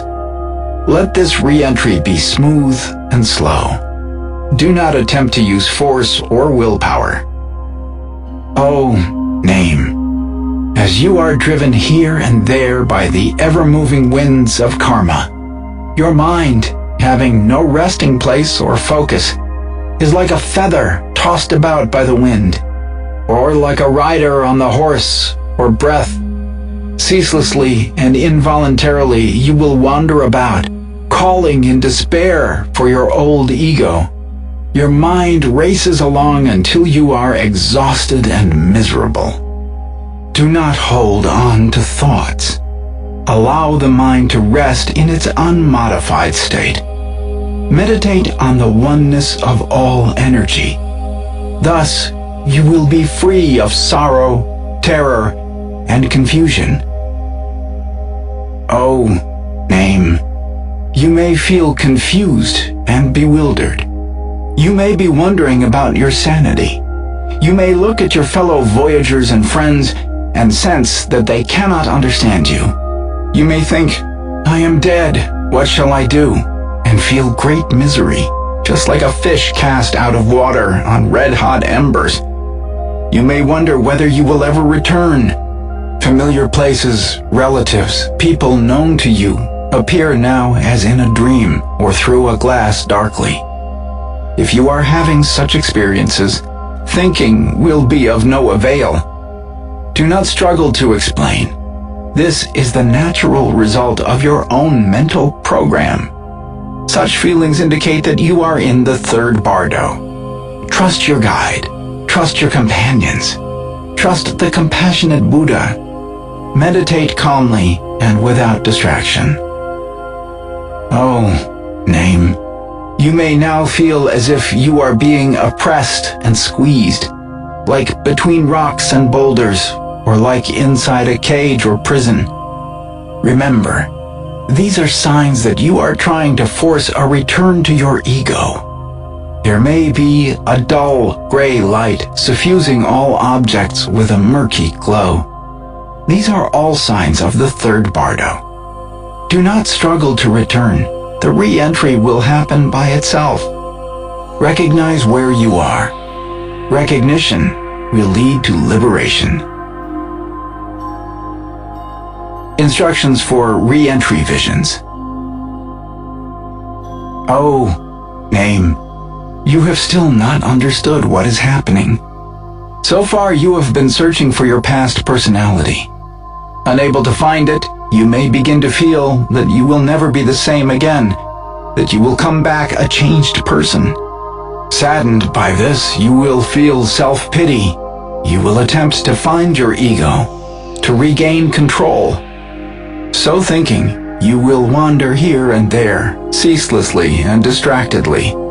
Different images of your future self will be seen by you. The one you are headed for will be seen most clearly. The special art of these teachings is particularly important at this moment. Whatever image you see, meditate upon it as coming from the Buddha. That level of existence also exists in the Buddha. This is an exceedingly profound art. It will free you from your present confusion. Meditate upon name of protective ideal. For as long as possible, visualize him as a form produced by a magician. Then, let his image melt away, starting with the extremities, till nothing remains visible. Put yourself in a state of clearness and voidness. Abide in that state for a while. Then, meditate again on your protective ideal. Then again on the clear light. Do this alternately. Afterwards, allow your own mind also to melt away gradually. Wherever the air pervades, consciousness pervades. Wherever consciousness pervades, serene ecstasy pervades. Abide tranquilly in the uncreated state of serenity. In that state, paranoid rebirth will be prevented. Perfect enlightenment will be gained. Instructions for the all-determining influence of thought. Oh, name. You may now experience momentary joy followed by momentary sorrow of great intensity. Like the stretching and relaxing of a catapult, you will go through sharp mood swings, all determined by karma. Be not in the least attached to the joys nor displeased by the sorrows. The actions of your friends or companions may evoke anger or shame in you. If you get angry or depressed, you will immediately have an experience of hell, no matter what people are doing. Make sure that no angry thought can arise. Meditate upon love for them. Even at this late stage of the session, you are only 1 second away from a life-changing, joyous discovery. Remember that each of your companions is Buddha within.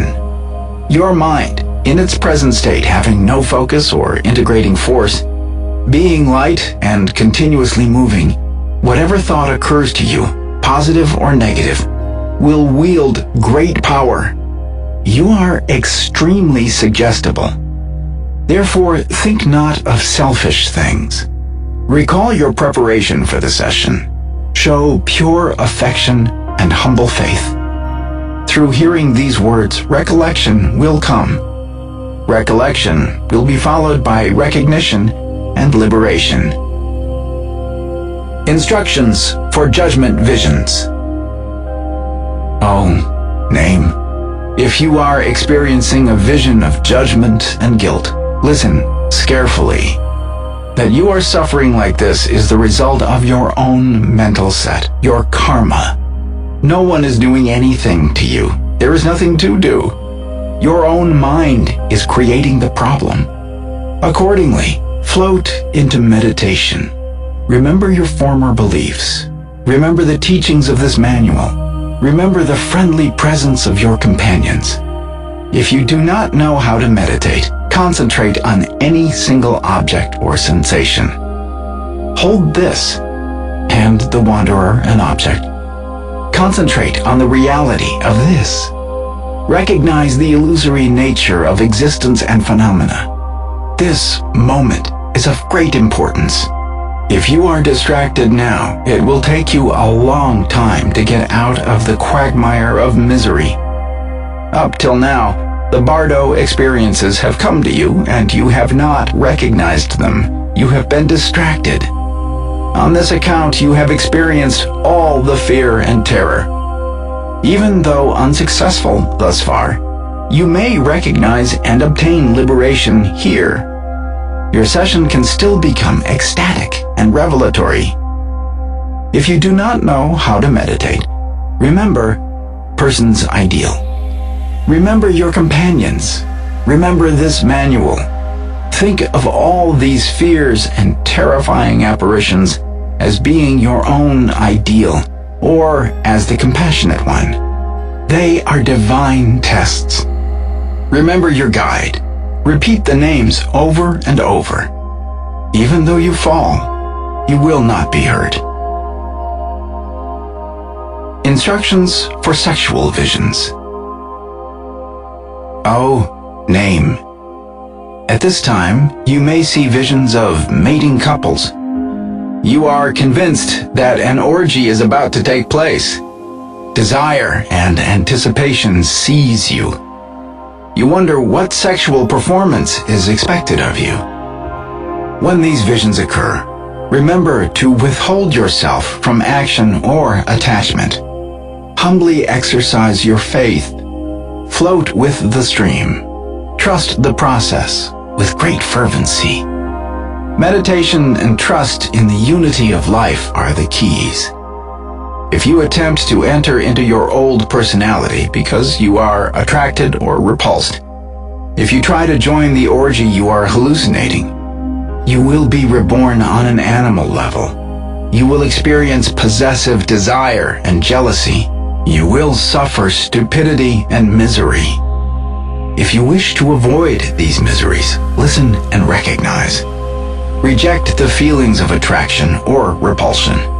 Remember the downward pull opposing enlightenment is strong in you. Meditate upon unity with your fellow voyagers. Abandon jealousy. Be neither attracted nor repulsed by your sexual hallucinations. If you are, you will wander in misery a long time. Repeat these words to yourself and meditate on them. 4 methods of preventing re-entry. First method, meditation on the Buddha. O name. Tranquilly meditate upon your protective figure, name. He is like the reflecting of the moon in water. He is apparent yet non-existent, like illusion produced by magic. If you have no special protective figure, meditate upon the Buddha or upon me. With this in mind, meditate tranquilly. Then, causing the visualized form of your protective ideal to melt away from the extremities, meditate without any thought forming upon the void, clear light. This is a very profound art. By virtue of it, rebirth is postponed. A more illuminated future is assured. Second method, meditation on good games. Name. You are now wandering in the third bardo. As a sign of this, look into a mirror, and you will not see your usual self. Show the wanderer a mirror. At this time, you must form a single, firm resolve in your mind This is very important. It is like directing the course of a horse by the use of the reins. Whatever you desire will come to pass. Think not of evil actions which might turn the course of your mind. Remember your spiritual relationship with me or with anyone from whom you have received teaching. Persevere with good games. This is essential. Be not distracted. Here lies the boundary line between going up or down. If you give way to indecision for even a second, you will have to suffer misery for a long, long time, trapped in your old habits and games. This is the moment. Hold fast to one single purpose. Remember good games. Resolve to act according to your highest insight. This is a time when earnestness and pure love are necessary. Abandon jealousy. Meditate upon laughter and trust. Bear this well at heart. The third method, meditation on illusion.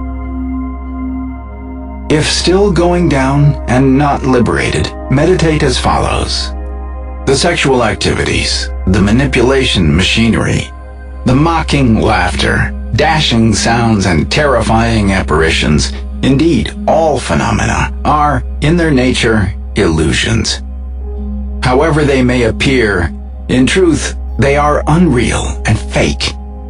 They are like dreams and apparitions, non-permanent, non-fixed. What advantage is there in being attached to them, or being afraid of them? All these are hallucinations of the mind. The mind itself does not exist. Therefore, why should they? Only through taking these illusions for real will you wander around in this confused existence. Like echoes, like cities of clouds, like mirages, like mirrored forms, like phantasmagoria, the moon seen in water. Not real even for a moment. By holding one-pointedly to that train of thought, the belief that they are real is dissipated, and liberation is attained. Fourth method, meditation on the void. All substances are part of my own consciousness. This consciousness is vacuous, unborn, and unceasing. Thus meditating, allow the mind to rest in the uncreated state.